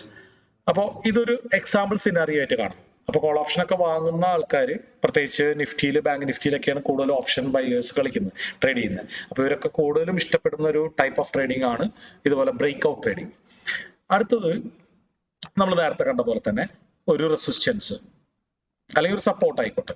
ഇപ്പോൾ കൂടുതലും ഓപ്ഷൻസിൽ ഇൻട്രസ്റ്റഡ് ആയിട്ടുള്ള ആൾക്കാർ സ്റ്റോക്സിലൊക്കെ ചെയ്യുമ്പോൾ റെസിസ്റ്റൻസ് ഇട്ടിട്ട് സെല് ചെയ്യാനാണ് ശ്രമിക്കുക. അപ്പോൾ മാർക്കറ്റ് പല പ്രാവശ്യം മാർക്കറ്റ് താഴേക്ക് വീണിട്ടുള്ള ഒരു സ്ഥലത്ത് മാർക്കറ്റ് എത്തിയിട്ട് അവിടെ ഇങ്ങനെ കുറെ നേരം കൺസോൾഡേറ്റ് ചെയ്ത് പെട്ടെന്ന് താഴ്ത്തിക്ക് വരുന്ന കാണാറുണ്ട്. അപ്പൊ ഇതുപോലുള്ള സാഹചര്യങ്ങളിൽ പെട്ടെന്ന് ഫോൾ സംഭവിക്കും. കാരണം എന്താ, ഇവിടുന്ന് വാങ്ങിയവരും ഇങ്ങോട്ട് മുകളിലേക്ക് കടക്കുകയാണെങ്കിൽ ഹോൾഡ് ചെയ്യാന്ന് വിചാരിച്ച് കാത്തിരിക്കുക. പക്ഷെ മുകളിലേക്ക് കിടക്കുന്നില്ല, അവസാനം ടപേ എന്ന് പറഞ്ഞിട്ട് താഴ്ത്തിക്ക് വീഴണം. അപ്പൊ ഇവരെല്ലാവരും പേടിച്ച് കൈവിടും. ഈ ബയേഴ്സ് എല്ലാവരും ഇവിടെ കൊണ്ട് സെല്ല് ചെയ്യും. അപ്പൊ ഈ സെല്ല് ചെയ്യാൻ കണ്ടിട്ട് ഫ്യൂച്ചേഴ്സിലുള്ള ആൾക്കാരൊക്കെ അതൊരു ഓപ്പർച്യൂണിറ്റി ആയിട്ട് കണ്ടിട്ട് താഴേക്ക് പ്രോഫിറ്റ് ഉണ്ടാക്കാൻ വേണ്ടി സെല്ല് ചെയ്യും. അപ്പൊ കൂട്ട സെല്ലിംഗ് ആയിരിക്കും. അപ്പൊ മാർക്കറ്റ് പലപ്പോഴും താഴേക്ക് വീണ് കാണാറുണ്ട്. അപ്പൊ ഇതൊക്കെ വിരളമായിട്ടുള്ള 1-2 എക്സാമ്പിൾസ് മാത്രമാണ്. അപ്പൊ അത് പ്രൈസ് ആക്ഷൻ, ടെക്നിക്കൽ അനാലിസിസ് അതുപോലുള്ള കാര്യങ്ങളിൽ നമുക്ക് ഡീറ്റെയിൽ ആയിട്ട് പഠിക്കാനുള്ള കാര്യങ്ങളാണ്. എങ്ങനെ നല്ല ട്രേഡ് എടുക്കണം അല്ലെ. അപ്പൊ നമ്മളിപ്പോ ഫോക്കസ് ചെയ്യുന്നത് നമുക്ക് മാർക്കറ്റിൽ നല്ല മൊമെന്റം ഉണ്ടാവുമെന്ന് പ്രഡിക്റ്റ് ചെയ്യാൻ പറ്റി കഴിഞ്ഞാൽ ഫ്യൂച്ചേഴ്സിനേക്കാളും കൂടുതൽ നമ്മളെ ഹെൽപ്പ് ചെയ്യുക ഓപ്ഷൻസ് ആയിരിക്കും. കാരണം നല്ല സ്പീഡിൽ മാർക്കറ്റ് മുകളിലേക്ക് പോവുകയാണെങ്കിൽ നമ്മൾ വിചാരിക്കുന്നേക്കാൾ സ്പീഡിൽ നമ്മുടെ ക്യാപിറ്റൽ ഗ്രോ ചെയ്യും. തന്നെയല്ല, ഫ്യൂച്ചേഴ്സ് ചെയ്യണ പൈസ വേണ്ട ഓപ്ഷൻസ് ചെയ്യാൻ. ഇപ്പൊ ഒരു സ്റ്റാൻഡേർഡ് ഫ്യൂച്ചേഴ്സ് ഒരു ലോട്ട് ചെയ്യണമെങ്കിൽ നമുക്ക് 1 ലക്ഷം 1.5 ലക്ഷം വേണ്ടെടുത്ത് സ്റ്റാൻഡേർഡ് ഓപ്ഷൻസ്, കോൾ ഓപ്ഷൻ അല്ലെങ്കിൽ പുട്ട് ഓപ്ഷൻ ചെയ്യാൻ പല കാര്യങ്ങളെ ബേസ് ചെയ്തിട്ട് ഏകദേശം ഒരു 5,000 രൂപ മുതൽ ഒരു 20,000 രൂപ വരെ മതി. ഇപ്പൊ for example Nifty, bank Nifty പോലുള്ള ഇൻഡെക്സുകളാണെങ്കിൽ കുറച്ച് കുറവ് മതി. ഇൻഡെക്സുകളിൽ കുറച്ച് കുറവ് മതി. എന്നാൽ ഫ്യൂച്ചേഴ്സിൽ ഇൻഡെക്സുകൾ ചെയ്യണമെങ്കിൽ കൂടുതൽ പൈസ വേണം. സാധാരണ സ്റ്റോക്സുകളെക്കാളും കൂടുതൽ പൈസ വേണം. ഇനി സ്റ്റോക്സുകളുടെ കേസ് എടുക്കുകയാണെങ്കിൽ നമുക്ക് ഓപ്ഷൻസ് ബൈ ചെയ്യാൻ, കോൾ ഓപ്ഷൻ ആവട്ടെ പുട്ട് ഓപ്ഷൻ ആവട്ടെ, ഏകദേശം ഒരു 10,000-20,000 രൂപയൊക്കെ മതി. അപ്പൊ അത് സാധാരണക്കാർക്ക് കളിക്കാൻ പറ്റിയ കളിയാണ്. അപ്പോൾ അതുകൊണ്ട് കൂടുതൽ ആൾക്കാരും ഓപ്ഷൻസ് ഫ്യൂച്ചേഴ്സിനേക്കാളും റീറ്റെയിലേഴ്സ് ഇഷ്ടപ്പെടുന്നത് ഓപ്ഷൻസിനെയാണ്. Because it's comparatively cheap. Okay അല്ലേ. അപ്പോൾ പ്രാക്ടിക്കൽ ഡെഫിനിഷൻ നിങ്ങൾക്ക് ക്ലിയർ ആയിട്ട് മനസ്സിലായെന്നുണ്ടെങ്കിൽ ഇതിന്റെ കുറച്ച് തിയറി അല്ലെ, തിയറി എല്ലാവർക്കും ബോറടിക്കുന്ന കാര്യമാണെന്ന് അറിയാം. എന്നാലും പല ആൾക്കാർക്കും കംപ്ലൈന്റ് ഉണ്ടാവും, ട്രേഡ് ടോക്സിൽ പഠിച്ചു പോയിട്ട് ഇതൊന്നും പഠിപ്പിച്ചില്ലല്ലോ എന്നൊരു കംപ്ലൈന്റ് ഇല്ലാതിരിക്കാൻ നമുക്ക് തിയറി വളരെ സിമ്പിൾ ആക്കിയിട്ട് ഒന്ന് കാണാം. അപ്പോൾ പ്രാക്ടിക്കൽ ആയിട്ടുള്ള വശം ഒരു ഐഡിയ കിട്ടിയില്ലേ? എന്താണ് കോൾ ഓപ്ഷൻ, എന്താണ് പുട്ട് ഓപ്ഷൻ? ആർക്കെങ്കിലും സിമ്പിൾ ആയിട്ടൊരു ലാംഗ്വേജിൽ ഒറ്റ സെന്റൻസിൽ പറയാമോ? What is put option? Market താഴോട്ട് പോകുമ്പോൾ ബൈ ചെയ്യും. മാർക്കറ്റ് താഴോട്ട് പോകുമ്പോൾ മാർക്കറ്റ് നല്ല രീതിയിൽ സ്പീഡായിട്ട് താഴോട്ട് പോകുമ്പോൾ കൂടുതൽ ലാഭം ഉണ്ടാക്കുന്നതാണ് പുട്ട് ഓപ്ഷൻ. പെർഫെക്റ്റ്. നേരെ തിരിച്ച് ഓക്കെ, പെർഫെക്റ്റ്. ഓക്കെ. അപ്പൊ ഇനി നമുക്ക് നമ്മുടെ ഫ്യൂച്ചേഴ്സിന്റെ ഒരു കോൺട്രാക്ട് നമ്മൾ കണ്ടിരുന്നില്ലേ? ഇതാണല്ലോ നമ്മൾ ആദ്യം പേടിപ്പെടുത്തിയ ഒരു ഘടകം.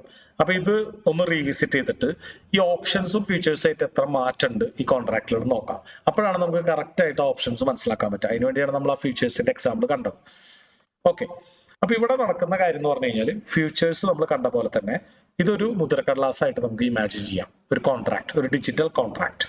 അപ്പൊ ഒരു മുദ്രക്കടലാസ്, ഒരു സ്ഥലക്കച്ചവടത്തിന്റെ കരാർ എഴുതുമ്പോൾ മുദ്രക്കടലാസ് ഒക്കെ നിങ്ങൾ കണ്ടിട്ടില്ലേ? അതിൽ പല പല കാര്യങ്ങൾ എഴുതി പിടിപ്പിക്കും അല്ലെ. അപ്പൊ ഇത് മൊത്തം വായിച്ചു നോക്കേണ്ട കാര്യമില്ലല്ലോ, അതിന് ഇമ്പോർട്ടന്റ് ആയിട്ടുള്ള കാര്യങ്ങളെല്ലാം നമ്മൾ സംസാരിക്കാറുള്ളൂ. എന്നതുപോലെ പറയുകയാണെങ്കിൽ ഇതിൽ 3 കാര്യങ്ങളാണ് മെയിൻ ആയിട്ട് ഉണ്ടാവുക ഫ്യൂച്ചേഴ്സിന്റെ പോലെ തന്നെ. ഒന്നൊരു പ്രൈസ് ഉണ്ടായിരിക്കും, ഒന്ന് ലോട്ട് സൈസ് ഉണ്ടായിരിക്കും, ഒന്നൊരു എക്സ്പയറി ഡേറ്റ് ഉണ്ടായിരിക്കും. അപ്പൊ അതൊക്കെ നമ്മൾ ഫ്യൂച്ചേഴ്സിൽ പഠിച്ചതാണ് അല്ലെ. മുദ്രക്കടലാസിലെ അല്ലെങ്കിൽ ഈ കോൺട്രാക്റ്റിലെ മേജർ ആയിട്ടുള്ള 3 എലമെന്റ്സ് എന്ന് പറയുന്നത് ഒന്നൊരു പ്രൈസ്, ഒന്ന് ലോട്ടിന്റെ സൈസ്, ഒന്ന് എക്സ്പയറിക്ക് എത്ര ദിവസം ഉണ്ട്, ഏത് ദിവസമാണ് എക്സ്പയറി. പക്ഷെ ഇതിൽ നിയമം, ഇതിൽ എഴുതി പിടിപ്പിച്ചേക്കണ നിയമം ഫ്യൂച്ചേഴ്സിനെ കമ്പയർ ചെയ്യുമ്പോൾ സ്ലൈറ്റ്ലി ഡിഫറെന്റ് ആണ്. അപ്പൊ ഇവിടെ ഒരു ബയ്യറുടെ പെർസ്പെക്റ്റീവിൽ നിന്നാണ് നമ്മൾ സംസാരിക്കുന്നത്, സെല്ലറുടെ പെർസ്പെക്റ്റീവിൽ നിന്നല്ല, ബയ്യറുടെ പെർസ്പെക്റ്റീവിൽ നിന്നാണ് സംസാരിക്കുന്നത്. ഓക്കെ. അപ്പൊ ബയ്യർ സെല്ലറോട് കൊടുക്കുന്ന ഒരു വാക്ക്, അതാണ് ഈ പ്രോമിസ് നോട്ട് അല്ലെങ്കിൽ ഒരു മുദ്രക്കടലാസ് ആയിട്ട് നമുക്ക് കാണാം. അപ്പോ ബയ്യർക്ക് ഒരു ബൈ ചെയ്യാനുള്ള ഒരു അവകാശമാണ് ഈ കോൾ ഓപ്ഷൻ കൊടുക്കുന്നത്. അപ്പൊ കോൾ ഓപ്ഷൻ നമ്മൾ എപ്പോഴും എഴുതുക CE എന്നാണ്. അതിന്റെ കാരണം നമ്മൾ ഫോളോ ചെയ്യുന്നത് യൂറോപ്യൻ ഓപ്ഷനാണ്. അപ്പൊ ബേസിക്കലി യൂറോപ്യൻ ഓപ്ഷനും ഉണ്ട്, അമേരിക്കൻ ഓപ്ഷനും ഉണ്ട്. നമ്മൾ ഇന്ത്യൻസ് പരമ്പരാഗതമായി ഫോളോ ചെയ്യുന്നത് യൂറോപ്യൻ ഓപ്ഷനാണ്. അപ്പൊ അതിനെ നൊട്ടേറ്റ് ചെയ്യുക കോൾ ഓപ്ഷൻ അല്ലെങ്കിൽ കോൾ യൂറോപ്യൻ, അതായത് CE എന്നാണ് പറയുക. അപ്പൊ നമ്മൾ എവിടെയെങ്കിലും CE എന്ന് കണ്ടാൽ മനസ്സിലാക്കുക കോൾ ഓപ്ഷൻ ആണ്. ഓക്കെ. PE എന്ന് കണ്ടു കഴിഞ്ഞാൽ പുട്ട് ഓപ്ഷൻ. അപ്പൊ ഈ കോൾ ഓപ്ഷന്റെ കോൺട്രാക്ട് ഒരു ബയ്യർക്ക് കൊടുക്കുന്ന ഒരു അവകാശമാണ്. എന്തിനുള്ള അവകാശം? ഒരു ലോട്ട് സ്റ്റോക്ക് മേടിക്കാനുള്ള അവകാശം, സെല്ലറുടെ നിന്ന് മേടിക്കാനുള്ള അവകാശം. ഏത് വിലയ്ക്ക്? ഫ്യൂച്ചേഴ്സിന്റെ പോലെ തന്നെ മുൻകൂട്ടി നിശ്ചയിച്ച വിലയ്ക്ക്. ആ കോൺട്രാക്ട് എഴുതുന്ന ദിവസം നിശ്ചയിച്ച വിലയ്ക്ക്. അവസാനിക്കുന്ന ദിവസം എക്സ്പയറി ഡേറ്റിൽ വേറെ വിലയൊക്കെ ആയിരിക്കും. പക്ഷെ എഴുതുന്ന ദിവസം ഏത് പ്രൈസിനാണോ നിൽക്കുന്നത് അല്ലെങ്കിൽ ഏത് ആ മുദ്രക്കടലാസിൽ എഴുതിയിരിക്കുന്ന വില, അതിനെയാണ് സ്ട്രൈക്ക് പ്രൈസ് എന്ന് പറയാം. സ്ട്രൈക്ക് എന്ന് പറഞ്ഞാൽ ബെറ്റ്, കോൺട്രാക്ട് എന്നൊക്കെയാണ് അർത്ഥം. അപ്പൊ അതിൽ കാണുന്ന വിലയ്ക്ക് മേടിക്കാനുള്ള അവകാശമാണ് ഈ കോൾ ഓപ്ഷൻ സെല്ലർ ബയ്യർക്ക് കൊടുക്കുന്നത്. അപ്പൊ ഇവിടെ കളി ഒരിക്കലും ബ്രോക്കറും നമ്മൾ തമ്മിലല്ല, എക്സ്ചേഞ്ചും നമ്മൾ ബയ്യറും തമ്മിലല്ല, സെല്ലറായിട്ടാണ് നമ്മൾ കളി. അത് ഫ്യൂച്ചേഴ്സിൽ അങ്ങനെ തന്നെയല്ലേ, സെല്ലറാണല്ലോ നമുക്ക് എതിരെ നിൽക്കുന്ന ആള്. അതുപോലെ തന്നെ ഓപ്ഷൻസിലും സെല്ലറും ബയ്യറും തമ്മിലുള്ള ഒരു കോൺട്രാക്ട് ആണ്. അപ്പോ ഇവിടെ നമുക്ക് ഏത് സമയത്ത് വേണമെങ്കിലും ഈ ഒരു അവകാശം എക്സിക്യൂട്ട് ചെയ്യാം. അപ്പൊ നമ്മളോട് സെല്ലർ, ഇപ്പൊ ഞാൻ ബയ്യറും നിങ്ങൾ സെല്ലറാണെന്ന് വിചാരിച്ചു, ഞാൻ ചോദിക്കുമ്പോൾ നിങ്ങൾ എനിക്ക് തരണം. എത്ര രൂപയ്ക്ക്? നമ്മൾ ഏത് സമയത്താണോ ഈ കോൺട്രാക്ട് എഴുതിയത് അപ്പൊ എന്ത് വിലയായിരുന്നോ ആ വിലയ്ക്ക് നിങ്ങൾ എനിക്ക് ഒരു ലോട്ട് തരണം. ക്ലിയർ ആയില്ലേ? എന്താണ് ആ കോൺട്രാക്റ്റിൽ ഉൾപ്പെട്ടിരിക്കുന്ന മെയിൻ ആയിട്ടുള്ള ഇൻഗ്രീഡിയൻസ് എന്നുള്ളത് മനസ്സിലായില്ലേ? ഇത്രേ ഉള്ളൂ. അതിലൊരു വില ഉണ്ടായിരിക്കും, അത് നമ്മൾ എഴുതി ഒപ്പിടുന്ന സമയത്തെ വില പോലെ കണ്ടാൽ മതി. ഓക്കെ, അതിലൊരു ലോട്ട് സൈസ് ഉണ്ടായിരിക്കും, അത് ഫീച്ചേഴ്സിന്റെ പോലെ തന്നെ, അതായത് സെയിം 500 ആണോ 700 ആണോ 1000 ആണോ എന്നുള്ള ലോട്ട് സൈസ് ഉണ്ടായിരിക്കും. ഒരു ഡേറ്റ് ഉണ്ടായിരിക്കും, അത് ഫീച്ചേഴ്സിന്റെ പോലെ തന്നെ മാസാവസാനം ഒരു ഡേറ്റ് ഉണ്ടായിരിക്കും. അപ്പോ പക്ഷേ ഇതിനുള്ളിൽ എപ്പോൾ വേണമെങ്കിലും, ഇപ്പൊ നിങ്ങൾ സെല്ലറാണ്, ഇപ്പൊ ഞാൻ പറഞ്ഞുകൊണ്ടിരിക്കുന്ന എക്സാമ്പിൾ നിങ്ങൾ സെല്ലറായിട്ട് സങ്കല്പിക്കുക, ഞാൻ ബയറായിട്ട് സങ്കല്പിക്കുക, പെട്ടെന്ന് അത് മനസ്സിലാക്കാം. ഞാൻ നിങ്ങളോട് എപ്പോൾ വന്ന് ചോദിച്ചാലും എനിക്ക് ആ പറഞ്ഞു വെച്ചിട്ടുള്ള ഞാനൊരു മുദ്രക്കടലാസ് കൊണ്ട് നിങ്ങളുടെ മുമ്പിലേക്ക് വരും. ഞാൻ എപ്പോൾ വന്ന് ചോദിച്ചാലും ഒരു ലോട്ട്, അതായത് ഒരു ബണ്ടിൽ സ്റ്റോക്ക്, അതിൽ എഴുതിയേക്കണ വിലയ്ക്ക് നിങ്ങൾ എനിക്ക് മേടിച്ചു തരണം. അപ്പൊ എവിടെ നിന്ന് മേടിച്ചു തരണം? മാർക്കറ്റിൽ നിന്ന് മേടിച്ചു തരണം. ക്ലിയർ ആയോ? അങ്ങനെ ഒരു പ്രോമിസ് നിങ്ങൾ എനിക്ക് എഴുതി തരാണ്, ഒരു കടലാസിൽ എഴുതി തരാം. നീ എപ്പോൾ വന്ന് ചോദിച്ചാലും 1000 രൂപയ്ക്ക്, ഇപ്പൊ 1100 രൂപ വിലയുള്ള സ്റ്റോക്കാണെന്ന് വിചാരിച്ചോ, ഇപ്പൊ 1200 രൂപ വിലയുള്ള സ്റ്റോക്കാണെന്ന് വിചാരിച്ചോ, നമ്മൾ ഈ ഓഗസ്റ്റ് 1-ാം തീയതിയാണ് ഈ കോൺട്രാക്റ്റിൽ എഴുതിയെന്ന് വിചാരിച്ചോ, അപ്പൊ ആ സമയത്ത് അതിന് 1000 വിലയുള്ളൂ എന്ന് വിചാരിച്ചോ. ഞാനിപ്പോ വന്ന് ചോദിക്കുമ്പോൾ നിങ്ങൾ എനിക്ക് 1000 രൂപയ്ക്ക് തരേണ്ടി വരും. അപ്പൊ നിങ്ങൾക്ക് അത് കിട്ടണമെങ്കിൽ എത്ര രൂപ വേണം? 1200 രൂപ വേണം. അപ്പൊ 1200 രൂപയായി. മനസ്സിലായോ? അപ്പൊ ഈ കോൾ ഓപ്ഷൻ എന്താണെന്ന് മനസ്സിലാക്കിയാൽ പുട്ട് ഓപ്ഷൻ ഇതുപോലെ തന്നെ നേരെ ഓപ്പോസിറ്റ് ആണെന്ന് മാത്രമേ ഉള്ളൂ.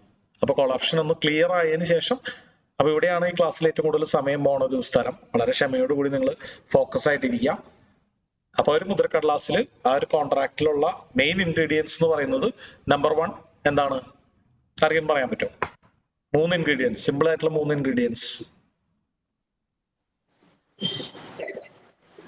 Number 1 price, price.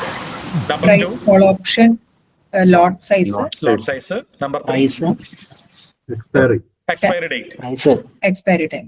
ഓക്കെ. അപ്പോ ഇതെന്താണെന്നുള്ളത് കൂട്ടി വായിച്ചാല് കോൾ ഓപ്ഷന്റെ ഡെഫിനിഷൻ ആയി. Lot size, yes. അപ്പൊ ഇതൊക്കെ ഇത് 3 കൂടി കൂട്ടി, അതെ, എക്സ്പയറി ഡേറ്റ്. അപ്പൊ ഇത് 3 കൂടി കൂട്ടി ഗ്രാമാറ്റിക്കലി ഒന്ന് ഫില്ല് ചെയ്ത് ഒരു സെന്റൻസ് ആക്കിയാൽ എന്താണ് കോൾ ഓപ്ഷൻ എന്നുള്ളതിന്റെ ഡെഫിനിഷൻ ആയി. അതായത് ഒരു നിശ്ചിത പ്രൈസിന്, ഒരു നിശ്ചിത ഡേറ്റിന് ഉള്ളില്, ആ ഡേറ്റിനോ അതിന് മുമ്പോ ഒരു ലോട്ട് ഇത്ര എണ്ണം ഉണ്ടാവും അല്ലെ, ഒരു ബണ്ടില്, ഇത്ര എണ്ണത്തിന്റെ ഒരു ബണ്ടില് സെല്ലർ, അതായത് നിങ്ങൾ എനിക്ക് തന്നോളണം എന്നുള്ളൊരു കോൺട്രാക്റ്റ് ആണ് കോൾ ഓപ്ഷൻ അല്ലെ. ഇപ്പൊ പ്രാക്ടിക്കൽ എക്സാമ്പിൾ ഇത് കുറച്ചും കൂടി അണ്ടർസ്റ്റാൻഡിങ് ആയില്ലേ? ഇനി ഇതെങ്ങനെയാണ് ഇതിന്റെ കാര്യങ്ങൾ ആക്ച്വലി വർക്ക് ചെയ്യുന്നത്, നമുക്ക് ബയ്യർക്ക് എങ്ങനെയാണ് പ്രോഫിറ്റ് വരുന്നത്, സെല്ലർക്ക് എങ്ങനെയാണ് പ്രോഫിറ്റ് വരുന്നത് അല്ലെങ്കിൽ ലോസ് വരുന്നത് എന്നുള്ളത് നമുക്ക് അടുത്തതായിട്ട് മനസ്സിലാക്കാം. ഓക്കെ, അപ്പൊ നമ്മള് സൗണ്ട് ഇടയ്ക്ക് കട്ടായി പോകുന്നില്ല. കട്ടായി പോകുന്നുണ്ടോ? എല്ലാവർക്കും അങ്ങനെ തന്നെയാണോ? വോയിസ് ബ്രേക്ക് ഇല്ല. അപ്പൊ ചിലപ്പോ അതൊന്ന് മൊബൈലിന്റെ ഒന്ന് ചെക്ക് ചെയ്താൽ മതി. ചിലപ്പോ ഇവിടെയും അങ്ങനെ സംഭവിച്ചേക്കാം. ഓക്കെ, അപ്പൊ അതുകൊണ്ടാണ് ചോദിക്കുന്നത്. അപ്പൊ ഓപ്ഷൻസ് ബൈയിങ് അല്ലേ നോക്കുന്നത്? ഓപ്ഷൻ ബൈയിങ് ആണ് നോക്കുന്നത്. അപ്പൊ കോൾ ഓപ്ഷൻ മാത്രമാണ് ഇപ്പൊ ഫോക്കസ് ചെയ്യാൻ പോകുന്നത്. കോൾ ഓപ്ഷൻ പഠിച്ചു കഴിഞ്ഞാൽ പുട്ട് ഓപ്ഷൻ നേരെ തിരിച്ചിട്ടാൽ മതി. ഓക്കെ, അപ്പൊ ഇതിനകത്ത് നമ്മുടെ ബയർസ് അത് നമ്മള് സാർ പറയുന്നത് നമ്മൾ സെല്ല് ചെയ്യാവുന്നല്ലോ, നമ്മൾ സെല്ലറായിട്ടാണ് വരുന്നത്. ഇപ്പൊ നമ്മളൊരു എക്സാമ്പിൾ പറഞ്ഞാല് നിങ്ങൾ സെല്ലർ ആണെന്ന് ഞാൻ പറഞ്ഞു, ഞാൻ ബയ്യർ ആണെന്ന് പറഞ്ഞു. അപ്പോ ആ ബയ്യറുടെ പെർസ്പെക്റ്റീവിൽ നിന്നാണ് നമ്മൾ ചിന്തിക്കുന്നത്, ഇപ്പൊ നമ്മൾ മനസ്സിലാക്കുന്നത് കോൾ ഓപ്ഷനെ. ഓക്കെ, അപ്പൊ ബയ്യറെ സംബന്ധിച്ചിടത്തോളം ഈ അഗ്രിമെന്റ് ഞാൻ നിങ്ങളുടെ കൊണ്ടുവന്ന് തന്നു കഴിഞ്ഞാൽ, നമ്മൾ അഗ്രിമെന്റ് വെച്ച ദിവസത്തിന്റെ പ്രൈസിന് നിങ്ങൾ എനിക്ക് ഒരു ലോട്ട് എടുത്ത് തരേണ്ടി വരും. മനസ്സിലായോ? അപ്പൊ അതിൽ ഇനി എങ്ങനെയാണ് കോൾ ഓപ്ഷൻ ബയ്യർക്ക് പ്രോഫിറ്റ് ആണോ ലോസ് ആണോ എന്നുള്ളതൊക്കെ നമുക്ക് ഈ ചിത്രം നോക്കി കഴിഞ്ഞാൽ മനസ്സിലാവും. അപ്പൊ അതിനു മുമ്പ് ഒരു കാര്യമുണ്ട്, ഇത് ഈ മുദ്രക്കടലാസ് നമ്മൾ ഫ്യൂച്ചേഴ്സിന്റെ പോലെയല്ല. ഫ്യൂച്ചേഴ്സിൽ നമ്മൾ ഈ കോൺട്രാക്റ്റിൽ ആ സമയത്തെ വില, നിങ്ങൾ ആ ട്രേഡ് എടുക്കുന്ന സമയത്തെ വിലയാണ് ആ കോൺട്രാക്റ്റിലുള്ളത്. ഡിജിറ്റൽ കോൺട്രാക്ട് ആണ്, അങ്ങനെ ഒരു മുദ്രക്കടലാസ് ഇല്ല, അതിന്റെ ഒരു ഡിജിറ്റൽ ഫോം. അപ്പൊ നിങ്ങൾ ഏത് വിലയ്ക്കാണോ എടുക്കുന്നത്, ഫോർ എക്സാമ്പിൾ 998 രൂപയ്ക്കാണ് നിങ്ങൾ ഫ്യൂച്ചേഴ്സ് എടുക്കണമെന്നുണ്ടെങ്കിൽ ആ കോൺട്രാക്റ്റിൽ എവിടെയൊരു നോയ്സ് കയറി വരുന്നുണ്ട്, എല്ലാവരും ജസ്റ്റ് ഒന്ന് ശ്രദ്ധിക്കാവോ ആ ഒരു. ഓക്കെ, അപ്പൊ ഫ്യൂച്ചേഴ്സിന്റെ കേസിലാണെങ്കിൽ ഒരു ഡിഫറൻസ് എന്ന് പറയുന്നത് ഇപ്പൊ 998 രൂപയിൽ ട്രേഡ് ചെയ്തുകൊണ്ടിരിക്കുന്ന സ്റ്റോക്ക് ആണെന്ന് വിചാരിച്ചു, സ്റ്റോക്ക് ABC. അപ്പൊ ആ 998 ആയിരിക്കും ആ ഡിജിറ്റൽ കോൺട്രാക്റ്റിൽ വരാം ഫ്യൂച്ചേഴ്സിന്റെ കേസിൽ. പക്ഷെ ഓപ്ഷൻസിന്റെ കേസിൽ അങ്ങനെ എല്ലാ വിലയും വരില്ല. അപ്പൊ ഓപ്ഷൻസ് എന്ന് പറയുമ്പോൾ ഇത് ഒരു കോൺട്രാക്ട് അല്ല, പല പല കോൺട്രാക്ട്സുകളാണ്. അപ്പൊ നിങ്ങൾക്ക് അത് മനസ്സിലാവാൻ വേണ്ടി നിങ്ങൾക്ക് ഒരു പിക്ചർ ഇമാജിൻ ചെയ്യാം. ഇപ്പൊ ഒരു രജിസ്റ്റർ ഓഫീസിൽ പോകുമ്പോൾ ഉള്ള ഒരു വലിയൊരു അലമാര, പല ഹൈറ്റ് ഉള്ള ഒരു അലമാര, ആ അലമാരയിൽ പല പല ഷെൽഫുകളാണ്, താഴോട്ട് പല പല ഷെൽഫുകളാണ്. ഇതിൽ ഓരോ ഷെൽഫുകൾ വലിച്ചാലും ഓരോ മുദ്രക്കടലാസ് കിട്ടും. ഇതിലെല്ലാത്തിലും വില വ്യത്യാസമുണ്ട്. മനസ്സിലായോ? അപ്പോ ഒരു ഉദാഹരണം പറയുകയാണെങ്കിൽ ഏകദേശം 1000 രൂപയുടെ അടുത്ത് നിൽക്കുന്ന ഒരു സ്റ്റോക്കിനെ കുറിച്ച് നമുക്കൊരു ഉദാഹരണം കാണാം. ഫോർ എക്സാമ്പിൾ SBI ആവാം, ബജാജ് ഫിനാൻസ് ആവാം. 1000 രൂപയുടെ അടുത്ത് നിൽക്കുന്ന ഒരു എക്സാമ്പിൾ നമുക്ക് കാണാം. അപ്പോ എല്ലാ പൈസയ്ക്കും ഈ മുദ്രക്കടലാസ് ഇല്ല. ഈ ഷെൽഫുകൾ അവിടെ ലിമിറ്റഡ് നമ്പർ ഓഫ് ഷെൽഫുകളേ ഉള്ളൂ. അപ്പൊ ഇപ്പൊ പ്രൈസ് നിൽക്കുന്നതിന് തൊട്ടു മേലെയും താഴെയുമായിട്ടുള്ള കുറച്ച് കടലാസുകളാണ് ഉള്ളത്. അതെല്ലാ രൂപയിലും ഇല്ല, ഓരോ 10ന്റെ ഗുണിതങ്ങളിലുമാണ് ഉള്ളത്. ഫോർ എക്സാമ്പിൾ 1000ന്റെ ഒരു കടലാസ് ഉണ്ട്, അതിന്റെ മേലെ 1010ന്റെ ഒരു കടലാസ് ഉണ്ട്, ഒരു മുദ്രക്കടലാസ് ഉണ്ട്, അതിന്റെ മേലെ 1020ന്റെ ഒരു മുദ്രക്കടലാസ് ഉണ്ട്. അങ്ങനെ ഓരോ 10 രൂപ വ്യത്യാസത്തിലാണ് ഈ കോൺട്രാക്റ്റുകൾ അല്ലെങ്കിൽ മുദ്രക്കടലാസുകൾ മേലേക്ക് അടക്കി വെച്ചിരിക്കുന്നത്. അപ്പൊ നമുക്ക് ഓപ്ഷൻ ചെയിൻ എന്ന് പറയുന്ന ഒരു പേജിൽ പോയി ഇതൊക്കെ നമുക്ക് കണ്ട് മനസ്സിലാക്കാം. അപ്പൊ നിങ്ങൾ ഇമാജിൻ ചെയ്യാം, ഒരു കോൺട്രാക്ട് അല്ല, ഫ്യൂച്ചേഴ്സിൽ ഒരു കോൺട്രാക്ട് ആണെങ്കിൽ ഓപ്ഷൻസിൽ പല പല കോൺട്രാക്റ്റാണ്. അതിൽ നമുക്ക് ഇഷ്ടത്തിനനുസരിച്ച് നമുക്ക് എടുക്കാം. അപ്പൊ അതിന്റെ വ്യത്യാസം നമുക്ക് വഴിയെ കാണാം. അപ്പോ ഉദാഹരണത്തിന് നമ്മളിപ്പോ പ്രൈസ് നിൽക്കുന്നത് 998 വിചാരിക്കാം. അപ്പൊ അതിന് ഏറ്റവും അടുത്തുള്ള 10ന്റെ ഗുണിതം, അതാണ് ഏറ്റവും കൂടുതൽ ആൾക്കാർ ട്രേഡ് ചെയ്യുക. മനസ്സിലായോ? ഇപ്പൊ ഉദാഹരണത്തിന് പ്രൈസ് നിൽക്കുന്നത് 401 രൂപയിലുള്ള ഒരു സ്റ്റോക്കാണെന്ന് വിചാരിക്കാം. അപ്പൊ 400ന്റെ കോൺട്രാക്റ്റിലാണ് ഏറ്റവും കൂടുതൽ ആൾക്കാർ ബൈ ചെയ്യുക. മനസ്സിലായോ? ഇതിലാണ് ഏറ്റവും കൂടുതൽ ലിക്വിഡിറ്റി ഉള്ളത്, അതാണ് ഏറ്റവും കൂടുതൽ ആൾക്കാർ എടുക്കുക. അപ്പൊ അതിനെ നമ്മൾ വിളിക്കുന്ന പേരാണ് ATM, അതായത് അറ്റ് ദ മണി. അപ്പൊ ഈ ഷെൽഫ് വലിയ ഹൈറ്റ് ഉള്ള ഷെൽഫാണ്, അതിന് നടുക്ക് ഇപ്പൊ പ്രൈസ് എവിടെയാണ് നിൽക്കുന്നത് അതിന് തൊട്ടടുത്തുള്ള ഷെൽഫ് വലിക്കുന്നതിനെ പറയുന്ന പേരാണ് ATM. ഓക്കെ, അപ്പോ ഈ ATM കോൺട്രാക്ട് മാത്രമാണ് നമ്മളിപ്പോ സ്പെസിഫിക് ആയിട്ട് കാണാൻ പോകുന്നത്. ഓക്കെ, അപ്പൊ ഇതുപോലെ പല പല മുദ്രക്കടലാസ് ഉണ്ടാവും. ATM-ൽ എന്താണ് സ്പെഷ്യാലിറ്റി? ഇവിടെ പ്രൈസ് 1000 ആയിരിക്കും. അതിന്റെ മേലെയുള്ള വേറെ മുദ്രക്കടലാസിൽ അപ്പൊ 1010ന്റെ വേറെ കടലാസ് ഉണ്ട്, 1020ന്റെ വേറെ കടലാസ് ഉണ്ട്. ഈ വിലയല്ലാതെ വില ഒഴിച്ചു കഴിഞ്ഞാൽ ബാക്കിയുള്ള കാര്യങ്ങളൊക്കെ സെയിം ആണ്. എന്ത്? ലോട്ട് സൈസും എക്സ്പയറി ഡേറ്റും സെയിം ആണ്. ഓക്കെ, ഇനി ഇവിടെ എന്താണ് സംഭവിക്കണമെന്ന് വെച്ചാൽ ഇപ്പോ പ്രൈസ് നിൽക്കുന്നത് 998 വിചാരിക്കാം. നമ്മൾ 1000ന്റെ മുദ്രക്കടലാസ് ആണ് എടുക്കണമെന്ന് വിചാരിക്കുക, അല്ലെങ്കിൽ കോൺട്രാക്ട് ആണ് എടുക്കണമെന്ന് വിചാരിക്കുക. അപ്പൊ ഇവിടെ 998 പറയുന്ന പേരാണ് സ്പോട്ട് പ്രൈസ്.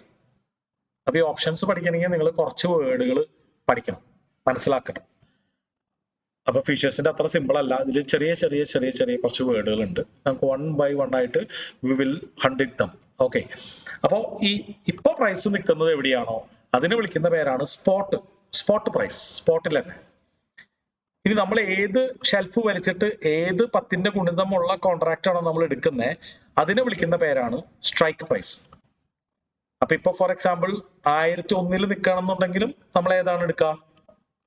1001 നിൽക്കണമെന്നുണ്ടെങ്കിലും നമ്മൾ 1000ന്റെ വലിപ്പാണ് വലിക്കുക. അപ്പൊ ഇവിടെ 1000ന് പറയുന്ന പേരാണ് സ്ട്രൈക്ക് പ്രൈസ്, അതായത് കോൺട്രാക്ട് പ്രൈസ് എന്ന് നിങ്ങൾക്ക് മനസ്സിലാക്കാം. 1001 ഇപ്പൊ പ്രൈസ് നിൽക്കുന്നു, ചിലപ്പോൾ ഒരു 1001 രൂപ 70 പൈസയോ 60 പൈസയൊക്കെ ആണെങ്കിൽ അതാണ് സ്പോട്ട് പ്രൈസ്. ക്ലിയർ അല്ലേ? അപ്പൊ നമ്മള് കുറച്ച് കൺഫ്യൂഷൻ ഉള്ള കാര്യമായതുകൊണ്ട് ഓരോ പീസായിട്ട് നമുക്ക് പഠിച്ചു പോവാം. അപ്പൊ ഇതിനെ സ്പോട്ട് പ്രൈസ് എന്ന് പറയുന്നു. നമ്മൾ ചൂസ് ചെയ്യുന്ന കടലാസിനെ, മുദ്രക്കടലാസിനെ, അതിലുള്ള വിലയാണ് നമ്മൾ സ്ട്രൈക്ക് പ്രൈസ് എന്ന് പറയുന്നത്, അല്ലെ? ഇനി നമ്മൾ നേരത്തെ പറഞ്ഞ കോൺട്രാക്റ്റിലെ എലമെന്റ് മറക്കരുത്. എന്താണ് ആ കോൺട്രാക്ട് ഉദ്ദേശിക്കണം എന്നുള്ളത് മറക്കരുത്. ഇന്ന് ടുഡേ ആയിട്ട് നമുക്ക് കാണാം 19 ഓഗസ്റ്റ്. എക്സ്പയറി ഈ മാസം അവസാനത്തെ ദിവസമാണെന്ന് വിചാരിച്ചു.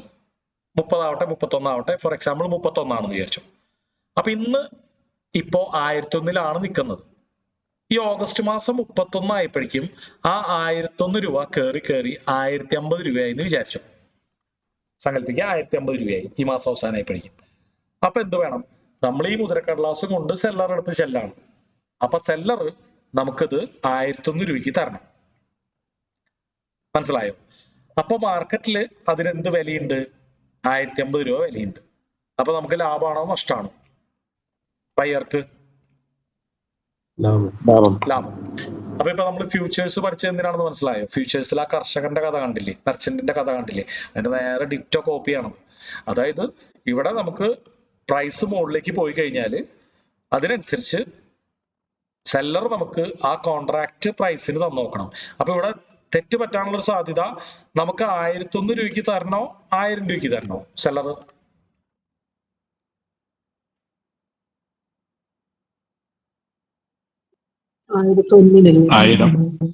ആയിരം. കാരണം എന്താ? ആ മുദ്രക്കടലാസിലുള്ള വിലക്കാണ് തരേണ്ടത് അല്ലെ? 1000 വർത്താനല്ല, 1000 അവിടെ എഴുതി വെച്ചേക്കുന്നത് അല്ലെ? അപ്പൊ 1000 തന്നെ. അപ്പൊ 998 ആണെങ്കിലും നമുക്ക് കിട്ടേണ്ടത് എത്ര രൂപയ്ക്കാണ്? 1000 രൂപയ്ക്കാണ്.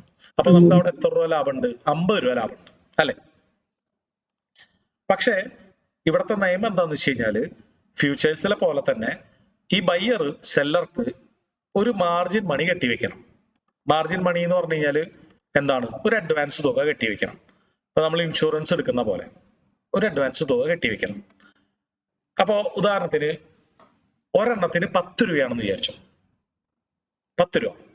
അപ്പൊ ലോട്ട് സൈസ് എത്രയാണ്? 500 അല്ലെ? അപ്പൊ നമ്മൾ എത്ര പൈസ ആദ്യം കെട്ടിവെക്കേണ്ടി വരും? 5000 രൂപ ആദ്യം കെട്ടിവെക്കണം. ഓക്കെ. അപ്പൊ ഈ 10 രൂപ എന്ന് ഞാനൊരു എക്സാമ്പിൾ പറഞ്ഞതാണ്. ഈ 10 രൂപ ഇങ്ങനെ മാറിക്കൊണ്ടിരിക്കും. ഇപ്പൊ ഒരു മാസത്തിന്റെ അവസാനത്തേക്ക് അടുക്കും തോറും ഇതിന് പൈസ കുറഞ്ഞു വരും. ഒരു മാസത്തിന്റെ ആദ്യത്തിലേക്ക് വരും തോറും ഈ 10 രൂപ എന്നുള്ളത് ചിലപ്പോൾ 20-30 രൂപയൊക്കെ ആവും. ഒരു ഉദാഹരണം പറഞ്ഞതാണ്. ഒരെണ്ണത്തിന് 10 രൂപ വെച്ച്, ഒരു ക്വാണ്ടിറ്റിമ 10 രൂപ വെച്ച് 500 ക്വാണ്ടിറ്റിമ 5000 രൂപ നമ്മൾ ആദ്യം സെല്ലർക്ക് കൊടുക്കുകയാണ്. മനസ്സിലായോ? അപ്പോ ഇത് എങ്ങോട്ട് പോയാലും നമ്മുടെ ആ 5000 രൂപ പോയി അല്ലെ? നമ്മൾ ഇൻഷുറൻസ് എടുക്കുന്നത് നമുക്കറിയാലോ. വണ്ടി ആക്സിഡന്റ് ഉണ്ടായാലും ഇല്ലെങ്കിലും നമ്മൾ ഇൻഷുറൻസ് കെട്ടിവെച്ച പൈസ നമ്മുടെ പോകും. അതിനെയാണ് പ്രീമിയം എന്ന് പറയുക. അപ്പൊ ഓപ്ഷൻസിലും ഇതിന്റെ പേര് പ്രീമിയം എന്നാണ്. പ്രീമിയം. അപ്പൊ പ്രീമിയം എന്തായാലും സെല്ലർക്ക് കിട്ടും. ഇനി പ്രൈസ് മുകളിലേക്ക് പോയി 1050 ആയാൽ അല്ലെ? അപ്പൊ 10 രൂപ നമ്മൾ ഓൾറെഡി കെട്ടി വെച്ചിട്ടുണ്ട്. അപ്പൊ ആക്ച്വലി ഒരു ക്വാണ്ടിറ്റിമ നമുക്ക് എത്ര രൂപയാണ് ലാഭം? നമ്മൾ 10 രൂപ ഓൾറെഡി കെട്ടി വെച്ചു. ഒരു ക്വാണ്ടിറ്റിമ 50 രൂപ നമുക്ക് കിട്ടുന്നുണ്ട്. 40 രൂപ അല്ലെ? അങ്ങനെ 500 എണ്ണത്തിനോ? അപ്പൊ ഒരു ലോട്ട് കച്ചവടം നടത്തിയാൽ നമുക്ക് എത്ര എണ്ണം ലാഭം? എത്ര രൂപ ലാഭം? 20,000. യെസ്, 20,000 രൂപ. നമ്മളുടെ ക്യാപിറ്റൽ എത്രയാണ്? വെറും 5000. മനസ്സിലായോ? അപ്പോ ഇതാണ് ഓപ്ഷന്റെ പവർ. അതായത് നമുക്ക് മാർക്കറ്റ് മുകളിലേക്ക് പോകുന്ന ശക്തമായിട്ടുള്ള ഒരു വീക്ഷണം ഉണ്ടെങ്കിൽ, ഒരു സ്പെക്കുലേഷൻ ഉണ്ടെങ്കിൽ, ഫ്യൂച്ചേഴ്സിൽ നമുക്ക് 1.5 ലക്ഷം രൂപ കൊടുത്തിട്ടാണ്, എത്ര കിട്ടിക്കോട്ടെ, അത് 1.5 ലക്ഷം രൂപ ചെലവുണ്ട് അല്ലെ? മാക്സിമം എത്ര കിട്ടിയേക്കാം? ഏകദേശം ഒരു 5% അല്ലേ? ഈ 1000 നിന്ന് 1050 ദൂരം 5% അല്ലേ? 5% കയറിയാൽ നമുക്ക് ഏകദേശം 1,25,000 രൂപ കിട്ടുള്ളൂ.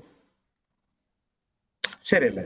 അതായത് നമ്മളുടെ ക്യാപിറ്റലിന്റെ 4/1 കിട്ടാനുള്ള നിവൃത്തിയുള്ളൂ ഈ 5% വ്യത്യാസത്തില് ഫ്യൂച്ചേഴ്സിൽ. പക്ഷെ ഓപ്ഷൻസിലോ അത് ഒരു പക്ഷെ നമുക്ക് ഡബിളോ ട്രിപ്പിളോ ആയേക്കാം അല്ലെ? അപ്പൊ ഞാൻ 10 രൂപ നിങ്ങൾക്ക് മനസ്സിലാവാൻ വേണ്ടി എക്സാമ്പിൾ പറഞ്ഞതാണ്. അത് പലപ്പോഴും ഒരു 30 രൂപ 50 രൂപ ഒക്കെ വരും. പക്ഷെ എന്നാലും പലപ്പോഴും നമുക്ക് ഒരു മാസത്തിനുള്ളിലൊക്കെ അക്കൗണ്ട് ഡബിൾ ചെയ്യാനും ട്രിപ്പിൾ ചെയ്യാനും ഓപ്ഷൻസിൽ പറ്റും. അതായത് സാധാരണ നിലയ്ക്ക് F&O സ്റ്റോക്സുകളിൽ ഉണ്ടാവുന്ന ഒരു ബുള്ളിഷ് മൂവ്മെന്റിൽ നമുക്ക് അക്കൗണ്ട് ഡബിൾ ആവാറുണ്ട്. ഓക്കെ. അപ്പൊ ഇനി നമ്മൾ ആ പ്രീമിയം എമൗണ്ട് ആണ് ഒരു ലോട്ട് എടുക്കാൻ നമുക്ക് ആവശ്യമുള്ളത് അല്ലേ? പ്രീമിയം എമൗണ്ട് ആണ്. അപ്പൊ നമുക്ക് ആക്ച്വലി ഈ ഒരു ലോട്ട് എടുക്കണമെങ്കിൽ നമുക്ക് 5000 രൂപയാണ് ഈ എക്സാമ്പിൾ വരിക. അപ്പോ ഞാൻ പറഞ്ഞു 5000 രൂപ 10 രൂപ ആവണമെന്നില്ല, ചിലപ്പോൾ അത് 20 രൂപയായിരിക്കാം. അത് എക്സ്പയറിയുടെ ദിവസത്തോടെ എത്ര അകലമുണ്ട് എന്നുള്ളതിനെ ബേസ് ചെയ്തിട്ടാണ്. അത് നമുക്കൊരു വെബ്സൈറ്റിൽ പോയിട്ട് ക്ലിയർ ആയിട്ട് കണ്ട് മനസ്സിലാക്കാം. ഇത്ര ദിവസം ഉണ്ടെങ്കിൽ ഇത്ര രൂപ എന്നുള്ളത് നമുക്ക് കണ്ട് മനസ്സിലാക്കാം. ഓക്കെ. അപ്പൊ ഇനി ഇത് ക്ലിയർ ആയിട്ട് മനസ്സിലായെന്നുണ്ടെങ്കിൽ നമുക്ക് നേരെ പുട്ട് ഓപ്ഷനും കൂടി ഇതിന്റെ ഒപ്പം അങ്ങോട്ട് പഠിച്ചു പോകാം. പുട്ട് ഓപ്ഷൻ എങ്ങനെയാണ് വർക്ക് ചെയ്യുന്നത് എന്നുള്ളത് പഠിച്ചു പോകാം. ഓപ്ഷൻ ബൈയിങ്ങും സെല്ലിങ്ങും പോലുള്ള വ്യത്യാസമാണ് ഇത് രണ്ടും തമ്മിലുള്ളത് അല്ലെ? ക്ലിയർ ആയില്ലേ? അപ്പൊ നമുക്ക് ഇത് ക്ലിയർ ആക്കാൻ വേണ്ടി ഞാനൊരു ചോദ്യം ചോദിക്കാം. നിങ്ങൾ അതിന്റെ ആൻസർ കണ്ടെത്താൻ ശ്രമിക്കുക. ഫോർ എക്സാമ്പിൾ, ജനുവരി 1 ജനുവരി 31 രണ്ട് ഡേറ്റ് നമുക്ക് എക്സാമ്പിളിൽ യൂസ് ചെയ്യാം. ഓക്കെ. അപ്പൊ സ്പോട്ട് പ്രൈസ് ഏകദേശം ഒരു 200 29 രൂപയാണെന്ന് വിചാരിച്ചു. ഓക്കെ, സ്ട്രൈക്ക് പ്രൈസ് നമ്മൾ ചൂസ് ചെയ്യണത്, നമ്മൾ വേണം ചൂസ് ചെയ്യാൻ, 230 ആണെന്ന് വിചാരിച്ചു. ഓക്കെ, ഇത് 230 നിന്ന് ഏകദേശം ഒരു 270 കയറി എന്ന് വിചാരിച്ചു ജനുവരി 31 ആയപ്പോഴേക്കും, അല്ലെ?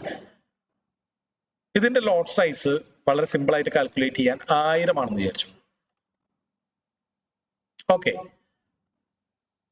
ഇതിന് ഏകദേശം ഒരു 20,000 രൂപ ചെലവുണ്ടെന്ന് വിചാരിച്ചു. നമുക്ക് ഈ ഒരു ഓപ്ഷൻ വാങ്ങാൻ, കോൾ ഓപ്ഷൻ വാങ്ങാൻ 20,000 രൂപ ചെലവുണ്ടെന്ന് വിചാരിച്ചു. അങ്ങനെയാണെങ്കിൽ ഈ ഒരു കച്ചവടത്തിൽ ഓപ്ഷൻ ബയർക്ക് എത്ര ലാഭം കിട്ടും? 20,000. അതെങ്ങനെയാണ് നമ്മൾ കണക്കൂട്ട് ചെയ്ത് ഒന്ന് പറയാമോ? പെർ ഷെയർ ഡിഫറൻസ് വരുന്നത് 40 റുപ്പീസ്. 40 ഇൻറ്റു 1000 40,000 അല്ലെ? ഓക്കെ, അപ്പൊ 40,000 നമുക്ക് ലാഭം കിട്ടി. പക്ഷെ നമ്മൾ ആദ്യം എത്ര രൂപ കെട്ടി വെച്ചിട്ടുണ്ടായിരുന്നു? 20,000. 20 രൂപയാണെന്ന് ഞാൻ പറഞ്ഞു അല്ലെ? ഒരു ക്വാണ്ടിറ്റിക്ക് 20 വെച്ചിട്ട് 1000 ക്വാണ്ടിറ്റിക്ക് എത്രയാണ്? 20,000. 20,000 രൂപയുടെ കളിക്ക് നമുക്ക് എത്ര കിട്ടി? 40,000 രൂപ കിട്ടി. ക്ലിയർ ആയോ? കാര്യം ഇതിൽ കുറച്ച് മാത്തമാറ്റിക്സ് ഉണ്ട് അല്ലെ? കുറച്ച്, ഒരു 4ാം ക്ലാസ്സുകാരന്റെ മാത്തമാറ്റിക്സ് മതി ഓപ്ഷൻ പഠിക്കുക. അതിൽ കൂടുതൽ മാത്തമാറ്റിക്സ് ഒന്നും ഇതിലില്ല അല്ലെ? അപ്പൊ എല്ലാവർക്കും ക്ലിയർ ആയോ? ക്ലിയർ ആയി എന്നുള്ളൊരു കൈ ഉയർത്താവോ? 1-2 എക്സാമ്പിൾസ് കൂടി വേണോ?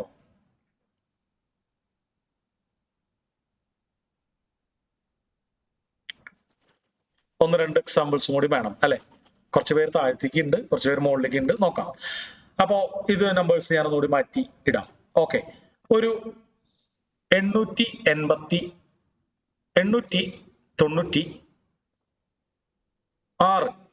ഓക്കെ, നമുക്കിനി ആക്ച്വൽ സ്ട്രൈക്കിൽ പോയി കഴിഞ്ഞാൽ എന്താണ് ആ വ്യത്യാസം, സ്ട്രൈക്ക് പ്രൈസ് ഒക്കെ എത്ര അകലെയാണെന്നുള്ളത് മനസ്സിലാക്കാം.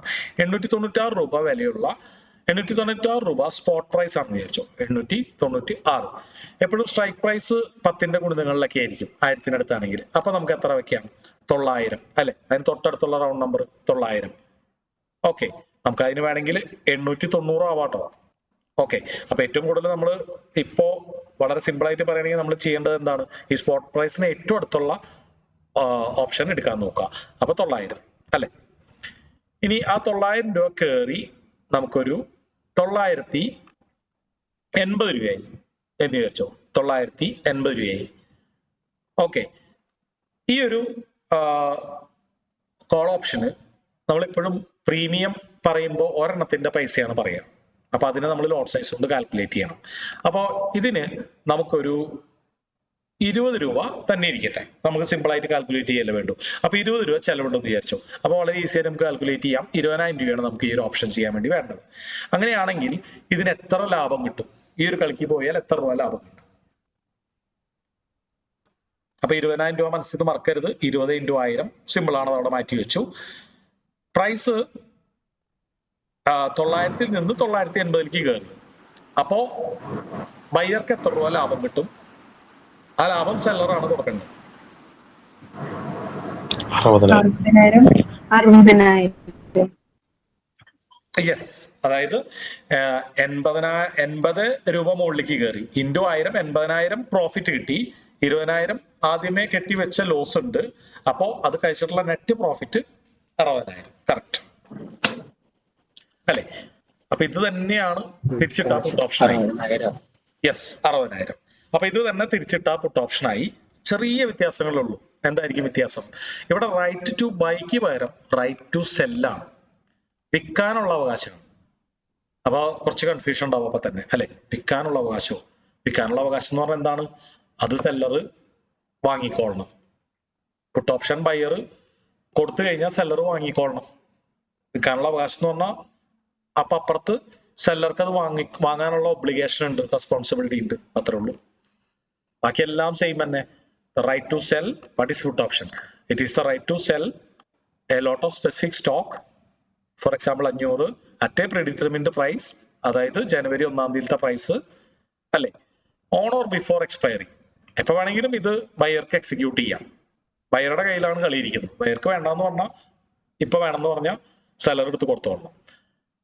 ഓക്കെ അല്ലേ? No obligation for buyer. അതുകൊണ്ട് മനസ്സിലാക്കാം, ബയ്യർക്ക് റൈറ്റ് മാത്രമേ ഉള്ളൂ. ഇതിലും അത് തന്നെ, റൈറ്റ് മാത്രമേ ഉള്ളൂ. വിൽക്കണം നിർബന്ധമൊന്നുമില്ല. വേണേ വിൽക്കാം, വേണേ വിൽക്കാതിരിക്കാം. അത് നമുക്ക് കാണാം എന്തുകൊണ്ടാണ് നോ ഒബ്ലിഗേഷൻ ഉണ്ടാക്കുന്ന വ്യത്യാസം എന്നുള്ളത്. അപ്പോൾ സെല് ചെയ്യണം അല്ലെ. അപ്പൊ ഇനി നമ്മൾ ഒന്ന് നോക്കാം. ഓക്കെ, പ്രൈസ് താഴോട്ട് വരട്ടെ, 950, ഒരു 50 രൂപ താഴോട്ട് വരുന്നത് കുറിച്ച് ആലോചിക്കാം. ഓക്കെ, അപ്പോൾ നമ്മൾ പഠിച്ചു പുട്ട് ഓപ്ഷൻ എന്ന് പറയുന്നത് സിമ്പിൾ ഡെഫിനേഷൻ എന്ന് പറഞ്ഞാൽ പ്രൈസ് താഴോട്ട് വേഗത്തിൽ വന്നാൽ കൂടുതൽ പ്രോഫിറ്റ് കിട്ടുന്ന ഓപ്ഷനാണ് പുട്ട് ഓപ്ഷൻ. അത് നമ്മൾ ഓൾറെഡി പഠിച്ചു കഴിഞ്ഞ കാര്യമാണ്. അപ്പൊ ഇവിടെ എന്താണ് വ്യത്യാസം? ഇപ്പൊ ഫോർ എക്സാമ്പിൾ 998 പകരം നമുക്ക് 1003 ഇടാം. 1003 രൂപയാണ് സ്പോട്ട് പ്രൈസ് എന്ന് വിചാരിച്ചോ.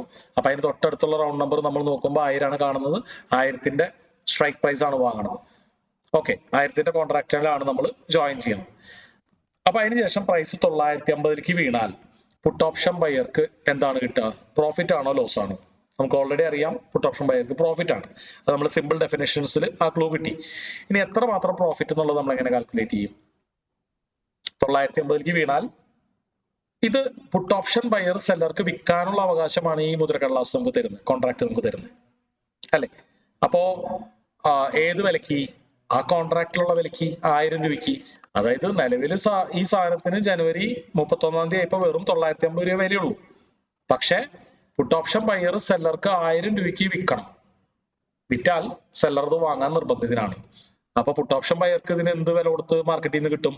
950 കൊടുത്ത് കിട്ടും അല്ലെ. സെല്ലർ ഇത് വാങ്ങിക്കോളണം, 1000 രൂപയ്ക്ക് വാങ്ങിച്ചോളണം. അതാണ് കോൺട്രാക്റ്റിൽ എഴുതി വെച്ചേക്കുന്നത്. അപ്പൊ പുട്ട് ഓപ്ഷൻ ബയർക്ക് എത്ര രൂപ ലാഭം കിട്ടുന്നു? ഒരു ക്വാണ്ടിറ്റി 50 രൂപ അല്ലെ. അപ്പൊ 50 × 500, അങ്ങനെ 500 എണ്ണം ഒരു ബണ്ടിലല്ലേ.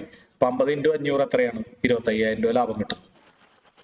അപ്പൊ ഇത് വാങ്ങാൻ വേണ്ടി എത്രയായിരിക്കും? ഏകദേശം ഒരു 10,000 15,000 ഒക്കെ ആയിരിക്കും അതിന്റെ എമൗണ്ട് വരെ. ഓ, ഭയങ്കര നോയ്സ്.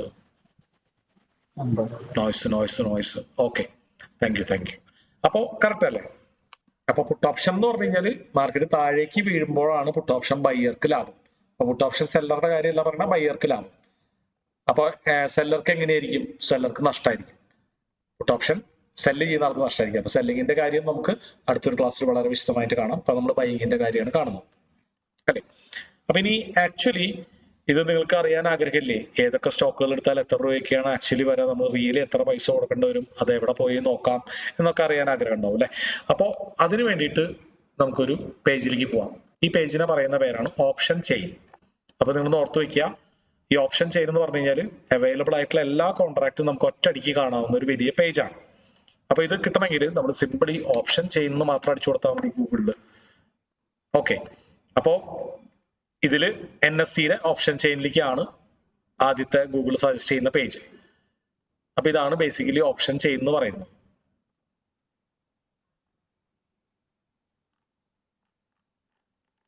ഓക്കെ, ഒരു വലിയ പേജ് ആയതുകൊണ്ടായിരിക്കണം കുറച്ച് സമയം എടുത്തിട്ടാണ് അത് ലോഡ് ആയത്. അപ്പൊ ഇത് കണ്ട് പേടിക്കണ്ട, നമുക്ക് ഇതിലെ മെയിൻ ഇൻഗ്രീഡിയൻസ് ഒക്കെ പതുക്കെ മനസ്സിലാക്കാം. കണ്ടോ? അപ്പൊ ഇവിടെ നമുക്ക് കോൺട്രാക്ട്സ് ഏത് സ്റ്റോക്കിന്റെ ആണ് ഇൻഡെക്സിന്റെ ആണ് കോൺട്രാക്ട് ഇവിടെ ലോഡ് ചെയ്യുക എന്നുള്ളത് നമുക്ക് ഇവിടെ കിട്ടും. നമുക്ക് വളരെ സിമ്പിൾ ആയിട്ട് നിഫ്റ്റി, ബാങ്ക് നിഫ്റ്റിയിലേക്കൊക്കെ പോണേക്കാളും ഏകദേശം നമുക്ക് കാര്യങ്ങൾ വ്യക്തമായിട്ട് മനസ്സിലാവാൻ നമുക്കൊരു ഏകദേശം ഒരു 1000 രൂപയുടെ അടുത്ത് നിൽക്കുന്ന ഒരു സ്റ്റോക്ക് ചർച്ച ചെയ്യാം അല്ലെ. അത് നിഫ്റ്റി 50-ലോ അല്ലെങ്കിൽ നിഫ്റ്റി 100-ലോ സ്റ്റോക്കിലുള്ള ഒരു 1000 രൂപയുടെ. അപ്പൊ എല്ലാവർക്കും അറിയാവുന്ന സ്റ്റോക്കുകളായിരിക്കും അല്ലെ. ഏതൊക്കെയാണ്? നിഫ്റ്റി 100-ല് തൊട്ടടുത്ത് 1000 രൂപയുടെ സ്റ്റോക്ക് വല്ലതുണ്ടോ? 1104 ഉള്ളൂ. 1000 രൂപയുടെ അടുത്ത സ്റ്റോക്ക് ഒന്നുമില്ല. നിഫ്റ്റി 50-ലെ ലിസ്റ്റ് നോക്കുകയാണെങ്കിൽ 1000 രൂപയുടെ അടുത്ത് നിൽക്കുന്ന സ്റ്റോക്ക് SBI തന്നെയാന്ന് തോന്നുന്നു. ഇപ്പോൾ മാക്സ് ഹെൽത്ത് ഉണ്ട്, 997 ആണ്. ഹിൻഡാൽകോ ഉണ്ട്, SBI ഉണ്ട്. ഇതിൽ ഏത് വേണമെങ്കിൽ നമുക്ക് ചൂസ് ചെയ്യാം. നമുക്ക് ഒരു പോസിറ്റീവ് 1000 വെച്ച് തുടങ്ങുന്നൊരു ഹിൻഡാൽകോ നമുക്ക് പിടിക്കാം അല്ലെ. ഹിൻഡാൽകോ. അപ്പൊ ഇത് ഏത് സ്റ്റോക്കിന് എത്ര വിലയാണ് പുട്ട് ഓപ്ഷൻ കോൾ ഓപ്ഷനാണ് അറിയണമെങ്കിൽ ഇവിടെ നമ്മൾ പേസ്റ്റ് ചെയ്യണം, അല്ലെങ്കിൽ ഇവിടെ നമ്മൾ സെർച്ച് ചെയ്യണം. അപ്പോൾ NSE കുറച്ച് പഴക്കമുള്ള വെബ്സൈറ്റ് ആയതുകൊണ്ട് ഇതിന്റെ ഓപ്ഷൻ ചെയിൻ കുറച്ച് പഴക്കമുള്ളതായതുകൊണ്ട് നമുക്ക് ഇവിടെ പേസ്റ്റ് ചെയ്യാൻ പറ്റില്ല. ഹിൻഡാൽകോ എന്ന് ടൈപ്പ് ചെയ്യണം അല്ലെ. ഇവിടെ HIND ആദ്യത്തെ ഫ്യൂ ലെറ്റേഴ്സ് അടിച്ചു കൊടുത്തു കഴിഞ്ഞാൽ അത് ഹിൻഡാൽക്കോയിലേക്ക് തന്നെ ജമ്പ് ചെയ്യും. കണ്ടോ? ആദ്യത്തെ കുറച്ച് ലെറ്റർ, ഫോർ എക്സാമ്പിൾ ഇവിടെ നമ്മൾ INFY എന്ന് അടിച്ചു കൊടുത്തു കഴിഞ്ഞാൽ ഇൻഫോസിസിലേക്ക് വരും. HIND എന്ന് അടിച്ചു കൊടുത്തു കഴിഞ്ഞാൽ ഹിൻഡാൽക്കോയിലേക്ക് ജമ്പ് ചെയ്യും. പിന്നെ ഇവിടെ നിന്ന് സെലക്ട് ചെയ്യാം. ഇതാണ് ഇവരുടെ മെത്തേഡ്. അപ്പൊ ഹിൻഡാൽക്കോയുടെ ഓപ്ഷൻസ് ആണ് കാണുന്നത്. അപ്പോ ഫ്യൂച്ചേഴ്സ് പോലെ തന്നെ വിവിധമായ കോൺട്രാക്ട്സുകൾ ഉണ്ട്. അതിലും close month, mid month, far month ഒക്കെ ഉണ്ട്. അപ്പൊ നമ്മൾ ബേസിക്കലി അത് ക്ലോസ് മന്ത് ആയിരിക്കും സെലക്ട് ആയി കിടക്കണ്ടാവുക. ഓക്കെ, അപ്പൊ ഇന്ന് 19 തീയതി ആണെങ്കിൽ 25 തീയതിയിലെ കോൺട്രാക്ട്. അപ്പൊ അത് കമ്പാരിറ്റീവ്ലി വളരെ ചീപ്പർ ആയിരിക്കും, അതായത് പൈസ വളരെ കുറവായിരിക്കും. അടുത്ത മാസത്തിൽ എടുക്കുകയാണെങ്കിൽ കുറച്ചുകൂടി പൈസ കൂടുതലായിരിക്കും. അപ്പോ ഇവിടെ ഇപ്പോ പ്രൈസ് നിൽക്കുന്നത് എത്രയാണ് ഏകദേശം ഇവിടെ കാണിച്ചു തരുന്നുണ്ട്. ഇപ്പൊ NSEയുടെ വെബ്സൈറ്റ് അത് ഓഫ്ലൈൻ ടൈമിൽ നോക്കി കഴിഞ്ഞാൽ നമുക്ക് മനസ്സിലാവില്ല, അത് മാർക്കറ്റ് അവേഴ്സിൽ നോക്കി കഴിഞ്ഞാൽ കൃത്യമായിട്ട് കാണിക്കുള്ളൂ. ട്രേഡിംഗ് വ്യൂവിൽ കാണുന്നതായിട്ട് ചെറിയ ഡിഫറൻസ് ഉണ്ടായിരിക്കും, അത് നോക്കണ്ട. അപ്പോൾ ഏകദേശം 1038 രൂപ, 1039 രൂപയ്ക്കാണ് ഇപ്പൊ നിൽക്കുന്നത് അല്ലെ. അപ്പൊ ഇവിടെ കണ്ടോ ഓരോ 10ന്റെ ഗുണിതങ്ങളിലും സ്ട്രൈക്ക് നിരത്തി വെച്ചേക്കണത്. അപ്പൊ ഇവിടെ ഇത് എല്ലാം 10ന്റെ ഗുണിതങ്ങളാവണമെന്നില്ല. ചില സ്റ്റോക്കുകൾ 10ന്റെ ആവാം, ചില സ്റ്റോക്കുകൾ 20ന്റെ ആവാം, ചില സ്റ്റോക്കുകൾ ഓരോ രൂപയിലും ഉണ്ടാവാം. അപ്പൊ ഇതൊക്കെ തീരുമാനിക്കുന്നത് എക്സ്ചേഞ്ച് ആണ്.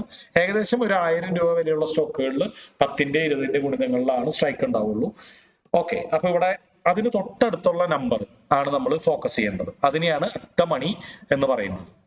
ഇപ്പൊ എവിടെയാണോ പ്രൈസ് നിൽക്കുന്നത് അതിന് തൊട്ടടുത്തുള്ള ഷെൽഫ്, നമ്മളൊരു ഷെൽഫ് വലിക്കുന്നു പറഞ്ഞു വരും, അതിനൊരു കടലാസ് എടുക്കുന്നു പറഞ്ഞു വരും. അപ്പൊ ഇത് ഏത് ഷെൽഫാണ് നമ്മൾ വലിക്കേണ്ടത്? ഇപ്പൊ 1039, ഓക്കെ 1040 അല്ലെ. അപ്പൊ നമ്മൾ കൺഫ്യൂഷൻ ഒഴിവാക്കാൻ വേണ്ടിയിട്ടാണ് അങ്ങനെ പഠിക്കുന്നത്.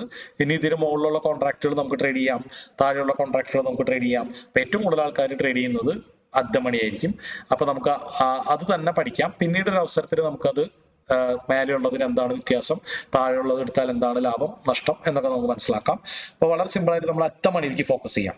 ഇനി ഈ ഓപ്ഷൻ ചെയിനിൽ ലെഫ്റ്റ് സൈഡിൽ കാണുന്നതാണ് കോൾ ഓപ്ഷന്റെ ഡീറ്റെയിൽസ്, റൈറ്റ് സൈഡിൽ പുട്ട് ഓപ്ഷന്റെ ഡീറ്റെയിൽസ്. അപ്പൊ ഇവിടെ ടോപ്പിൽ കാണാം കോൾസ്, പുട്സ് അല്ലെ. അപ്പൊ ഇനി ഇതിൽ ഏറ്റവും ഇമ്പോർട്ടന്റ് ആയിട്ടുള്ള കോളമാണ് സെൻട്രൽ കോളം, അതാണ് സ്ട്രൈക്ക് പ്രൈസ് എന്ന് പറയുന്നത്. ഓക്കെ, അപ്പൊ നമ്മൾ അതിൽ 1040ലേക്ക് വന്നു. 1040 ഒന്ന് ഫോക്കസ് ചെയ്യാം. ഇനി ഇതിന്റെ കോൾ ഓപ്ഷന്റെ പ്രൈസ് അറിയണമെങ്കിൽ ലെഫ്റ്റ് സൈഡിലേക്ക് നോക്കാം, പുട്ട് ഓപ്ഷന്റെ പ്രൈസ് അറിയണമെങ്കിൽ റൈറ്റ് സൈഡിലേക്ക് നോക്കാം. അപ്പൊ ഇതിൽ പല പല കോളംസ് ഉണ്ട്. അതിൽ നിന്ന് ഏറ്റവും ഇമ്പോർട്ടന്റ് ആയിട്ടുള്ള പ്രൈസ് മാത്രം എക്സ്ചേഞ്ച് മാറ്റി കൊടുത്തിട്ടുണ്ട്. അതൊരു നീല കളറിൽ കൊടുത്തിട്ടുണ്ട് കണ്ടോ, 9.70. ഇവിടേക്കാണ് നമ്മൾ നോക്കേണ്ടത്. ഓക്കെ, 9.70 രൂപ ഏകദേശം കോൾ ഓപ്ഷനുള്ള വില. ഇനി പുട്ട് ഓപ്ഷനുള്ള വില എത്രയാണ്? 12.70 രൂപ പുട്ട് ഓപ്ഷൻ വാങ്ങാൻ വേണ്ടി വേണ്ടത്. മനസ്സിലായി? അപ്പൊ ഇത് രണ്ടും തമ്മിൽ വ്യത്യാസം ഉണ്ടായിരിക്കും. അതിന്റെ കാരണം ഇപ്പൊ നിൽക്കുന്ന പ്രൈസും സ്ട്രൈക്ക് പ്രൈസും തമ്മിൽ മാറ്റം ഉണ്ടാവും. ചിലപ്പോൾ മേലെ ആയിരിക്കും, താഴെ ആയിരിക്കും. അതിനനുസരിച്ചൊക്കെ കോൾ ഓപ്ഷനും പുട്ട് ഓപ്ഷനും ഒരേ സ്ട്രൈക്കിൽ തന്നെ വില വ്യത്യാസം ഉണ്ടായിരിക്കും. അപ്പൊ നമ്മൾ കോൾ ഓപ്ഷൻ ആണ് എടുക്കണമെന്നുണ്ടെങ്കിൽ ആദ്യം കോൾ ഓപ്ഷൻ നമുക്ക് ഫോക്കസ് ചെയ്യാം. 9.70 രൂപ കൊടുക്കണം. ഇനി നമുക്ക് ഇതിന്റെ ലോട്ട് സൈസ് അറിയണം അല്ലെ. ലോട്ട് സൈസ് അറിയണമെങ്കിൽ നമ്മൾ ഇന്നലെ പഠിച്ച ആ ലോട്ട് സൈസ് കാൽക്കുലേറ്റർ പേജിലേക്ക് പോയിട്ട് ലോട്ട് സൈസ് നോക്കാം. പക്ഷെ ഇവിടെ ഒരു എളുപ്പ വഴിയുണ്ട്. എന്താണ്? ഈ സ്ട്രൈക്ക് പ്രൈസിന് തൊട്ട് ലെഫ്റ്റിലും റൈറ്റ് സൈഡിലുമുള്ള കോളംസ്, അപ്പൊ ഇതിനെ ആസ്ക് ക്വാണ്ടിറ്റി, ബിഡ് ക്വാണ്ടിറ്റി എന്നാണ് പറയാ. അപ്പൊ ഇത് ജസ്റ്റ് ഒന്ന് മനസ്സിലാക്കി വെക്കുക. എത്ര പേര് വാങ്ങാനുണ്ട് വിൽക്കാനുണ്ട് എന്നുള്ള കണക്കൊക്കെയാണ്. അപ്പൊ ഇതിൽ നോക്കിയിട്ട് ഏറ്റവും ചെറിയ സംഖ്യ ഫോക്കസ് ചെയ്യുക. എളുപ്പ വഴിയാണ്. നമുക്ക് വേണമെങ്കിൽ ഇന്നലെ കണ്ട ഫ്യൂച്ചേഴ്സിന്റെ പേജിൽ പോയാലും ലോട്ട് സൈസ് കിട്ടും. അതല്ലെങ്കിൽ നമ്മൾ ഇവിടെ നോക്കി ഊഹിക്കാം. ഇതിൽ ഏറ്റവും ചെറിയ സംഖ്യ ഏതാണെന്നുള്ളത് നോക്കാം. സ്ട്രൈക്ക് പ്രൈസിന്റെ, അതായത് സെന്റർ കോളത്തിന്റെ തൊട്ട് ലെഫ്റ്റിലും റൈറ്റിലുമുള്ള കോളം നിങ്ങൾക്ക് കാണാൻ പറ്റുന്നുണ്ടോ, വായിക്കാൻ പറ്റുന്നുണ്ടോ? അതിൽ ഏറ്റവും ചെറിയ പ്രൈസ് ഏതാണ്? ചെറിയ വാല്യൂ 700 അല്ലെ. ഓരോ ആൾക്കാർ പല പല ലോട്ടുകൾ വിൽക്കാനിട്ടിട്ടുണ്ട്. അപ്പൊ ഇതിൽ ഏറ്റവും കുറവ് പ്രൈസ് എന്ന് പറയുന്നത്, വാല്യൂ എന്ന് പറയുന്നത് 700 ആണ്. അതായത് 700ന്റെ ഒരു ബണ്ടിലായിട്ട് വിൽക്കാൻ പറ്റുള്ളൂ. ബാക്കി കാണുന്നത് എല്ലാം 700ന്റെ ഗുണിതങ്ങളായിരിക്കും. ഈ 18,900 ഇതൊക്കെ 700ന്റെ ഗുണിതങ്ങളായിരിക്കും. അപ്പൊ ഇതിലെ ആക്യുറസി കിട്ടണമെങ്കിൽ നമ്മൾ എപ്പോഴും മാർക്കറ്റ് അവേഴ്സിൽ തന്നെ നോക്കണം. ഓക്കെ, അപ്പോൾ കൃത്യമായിട്ടുള്ള കണക്ക്, ലൈവ് കണക്ക് കിട്ടണമെങ്കിൽ മാർക്കറ്റ് അവേഴ്സിൽ തന്നെ നോക്കണം. അപ്പൊ 700 എണ്ണമായിട്ട് അതിൽ കച്ചവടം നടത്താൻ പറ്റുള്ളൂ. 700ന്റെ ഒരു ബണ്ടിലായിട്ടുള്ള കളിയുള്ളൂ. അപ്പൊ നമുക്ക് അതിന് എത്ര പ്രൈസ് വരുന്നുള്ളത് നമുക്ക് ഊഹിച്ചൂടെ? 9.70 രൂപ വെച്ച് 700 എണ്ണത്തിന് കാൽക്കുലേറ്റർ എടുത്ത് നോക്കിയാൽ മതി. 9.70 രൂപ വെച്ച് ഇൻറ്റു എത്ര എണ്ണാണ്? 700 എണ്ണം അല്ലെ. 700 എണ്ണത്തിന് എത്ര രൂപയായിരിക്കും? 6,790 രൂപയായിരിക്കും നമുക്ക് ചെലവ് വരും ഇതിന്റെ ഒരു കോൾ ഓപ്ഷൻ വാങ്ങാൻ. ഞാൻ പറഞ്ഞു എക്സ്പയറി ഡേറ്റിനോട് അടുക്കും തോറും ഈ ഓപ്ഷന്റെ വില വളരെ കുറഞ്ഞു വരും. എക്സ്പയറി ഡേറ്റിനോട് അകലും തോറും ഈ ഓപ്ഷന്റെ വില കുറച്ച് കൂടുതലായിരിക്കും. അപ്പൊ നമ്മൾ ഇത് ഡെയിലി വന്ന് നോക്കിയാൽ തന്നെ നമുക്ക് അറിയാൻ പറ്റുള്ളൂ. ഇനി ഇതാണ് ഒരു മെത്തേഡ്. ഇനി ഇത്രയും കോംപ്ലിക്കേഷൻ ഇല്ല. നമുക്ക് വേണമെങ്കിൽ ഫസ്റ്റ് സ്റ്റോക്കിൽ പോയിട്ട് അത് അടിച്ചു കൊടുത്താലും ആ വില ഏകദേശം അറിയാം അല്ലെ. അപ്പൊ ഇതൊക്കെ മാർക്കറ്റ് അവേഴ്സിലാണ് കൃത്യമായിട്ട് അറിയുള്ളൂ. ഫോർ എക്സാമ്പിൾ ഹിൻഡാൽകോ എന്ന് അടിച്ചു കൊടുത്തിട്ട് അല്ലെ, ഹിൻഡാൽകോ എന്ന് അടിച്ചു കൊടുത്തിട്ട് കോൾ ഓപ്ഷൻ ആണെങ്കിൽ ഒരു സ്പേസ് ഇട്ടിട്ട് സിഇ എന്നടിക്കുക അല്ലെ, അതിൽ ഓഗസ്റ്റിൽ സിഇ അടിക്കുക. ഇനി നമ്മളുടെ സ്ട്രൈക്ക് പ്രൈസ് എത്രയാണെന്നുണ്ടെങ്കിൽ അത് അടിച്ചു കൊടുക്കുക 1040. അപ്പൊ അതിൽ 3 കോൺട്രാക്ട്സുകൾ കാണാം, ഫ്യൂച്ചേഴ്സ് കാണുന്ന പോലെ തന്നെ അതിൽ ബൈ ബട്ടൺ ക്ലിക്ക് ചെയ്ത് കഴിഞ്ഞാൽ ഇവിടെ നമുക്ക് ആ വില കാണാൻ പറ്റും 6809 രൂപ. ഇവിടെ ലോട്ട് സൈസും കാണാൻ പറ്റും, പ്രൈസും കാണാൻ പറ്റും. മനസ്സിലായോ? അപ്പൊ ജസ്റ്റ് ഓപ്ഷൻ ചെയിൻ നമുക്ക് ഒന്ന് മനസ്സിലാക്കി വെക്കുക, എന്താണ് ഓപ്ഷൻ ചെയിൻ എന്നുള്ളത്. അതായത് നിലവിലുള്ള എല്ലാ കോൺട്രാക്ട്സിന്റെ ഫുൾ ഡീറ്റെയിൽസ് അടങ്ങുന്ന ഒരു പേജാണ്. ഓക്കെ, അത് തന്നെയാണ് ബ്രോക്കേഴ്സും ഇവിടെ ഫെച്ച് ചെയ്ത് കാണിക്കുന്നത്. അപ്പൊ നമ്മൾ എന്തിനും ഓപ്ഷൻ ചെയിൻ ഡിപ്പെൻഡ് ചെയ്യുന്നു, അതിൽ ഇത് മാത്രമല്ല പല പല ഇൻഫോർമേഷൻസ് ഉണ്ട്. അതുകൊണ്ടാണ് നമ്മൾ ഓപ്ഷൻ ചെയിൻ ഡിപ്പെൻഡ് ചെയ്യുന്നത്. ഓക്കെ, അപ്പൊ ഓപ്ഷൻ ചെയിനിനെ കുറിച്ച് വളരെ വിശദമായിട്ട് അടുത്ത ക്ലാസ്സിൽ നമുക്ക് കാണാം. ഇതിൻ്റെ ഉള്ളിൽ ഒരുപാട് കോളംസ് ഉണ്ട്, ഇതൊന്നും കണ്ടു പേടിക്കേണ്ട, ഇതിൽ ഓരോന്നും വ്യക്തമായിട്ട് മനസ്സിലാക്കി പോവാം. ഇതിൽ ഒരു ഓപ്ഷൻ ട്രേഡറെ സംബന്ധിച്ചിടത്തോളം എല്ലാം മനസ്സിലാക്കേണ്ടതില്ല, എന്നാൽ ഓരോ വാചകങ്ങളിലെല്ലാം നമുക്ക് മനസ്സിലാക്കി പോവാം. ഇതിൽ മെയിൻ ആയിട്ട് നോക്കേണ്ടത് ഈ സ്ട്രൈക്ക് പ്രൈസും അതുപോലെ ലെഫ്റ്റ് സൈഡിലും റൈറ്റ് സൈഡിലുള്ള ഈ ബ്ലൂ കളറിലുള്ള കോളംസ്, അതായത് വാല്യൂയും അതുപോലെ തന്നെ ലോട്ട് സൈസും. ഓക്കെ, അപ്പൊ ഇനി പുട്ട് ഓപ്ഷൻ ആണെങ്കിൽ ഏകദേശം എത്ര രൂപ വരും? 12 രൂപ 70 പൈസ ആണെങ്കിൽ 12 രൂപ 70 പൈസ ഇൻറ്റു 700 അടിച്ചു കൊടുത്തു കഴിഞ്ഞാൽ കാണാം. അപ്പൊ ഇനി നമുക്ക് ഇത് ബൈ ചെയ്യണമെങ്കിൽ എങ്ങനെ ബൈ ചെയ്യാം? ഇവിടെ പോയിട്ട് നമ്മൾ ഇത് ടൈപ്പ് ചെയ്ത് കൊടുത്തിട്ട് സാധാരണ പോലെ ബൈ ചെയ്യാം. അപ്പൊ എപ്പോഴും ഒരു ബണ്ടിലായിട്ട് കിട്ടുള്ളൂ, അതിന്റെ കോസ്റ്റ് നിങ്ങൾക്ക് അഫോർഡബിൾ ആണെങ്കിൽ ബൈ ചെയ്യാം. അപ്പൊ സാധാരണ നിലയ്ക്ക് ഈ ഓപ്ഷൻ പ്രീമിയം ഓപ്ഷൻ നമ്മൾ ട്രേഡ് ചെയ്യുമ്പോൾ മനസ്സിലാക്കുക, ആ 6000 രൂപ കൊടുത്തത് മാർക്കറ്റ് അത് നമുക്ക് ഓൾറെഡി ലോസ് വരാനുള്ള സാധ്യത കൂടുതലാണ്. മാർക്കറ്റ് പതുക്കെയാണ് പോണെന്നുണ്ടെങ്കിൽ, മാർക്കറ്റ് കൺസോൾട്ടേറ്റ് ചെയ്ത് കഴിഞ്ഞാൽ ആ മൊത്തം പൈസ പോകും. അപ്പൊ നമ്മൾ ഇൻട്രാഡേ ട്രേഡ് ചെയ്യുന്ന പോലെ ഒരു 50 രൂപ 100 രൂപ റിസ്കിലൊന്നും ഒരു ട്രേഡ് നമുക്ക് പരീക്ഷിക്കാൻ എളുപ്പമല്ല, പറ്റില്ല എന്നില്ല. പ്രത്യേകിച്ച് നമ്മൾ ഓവർനൈറ്റ് പൊസിഷനൊക്കെ ഹോൾഡ് ചെയ്യുമ്പോൾ ഗ്യാപ്പ് അപ്പും ഗ്യാപ്പ് ഡൗൺ ഒക്കെ വരുമ്പോൾ ഈ 6800 ചിലപ്പോൾ 5000 3000 ഒക്കെ ലോസ് വരാനുള്ള സാധ്യതയുണ്ട്.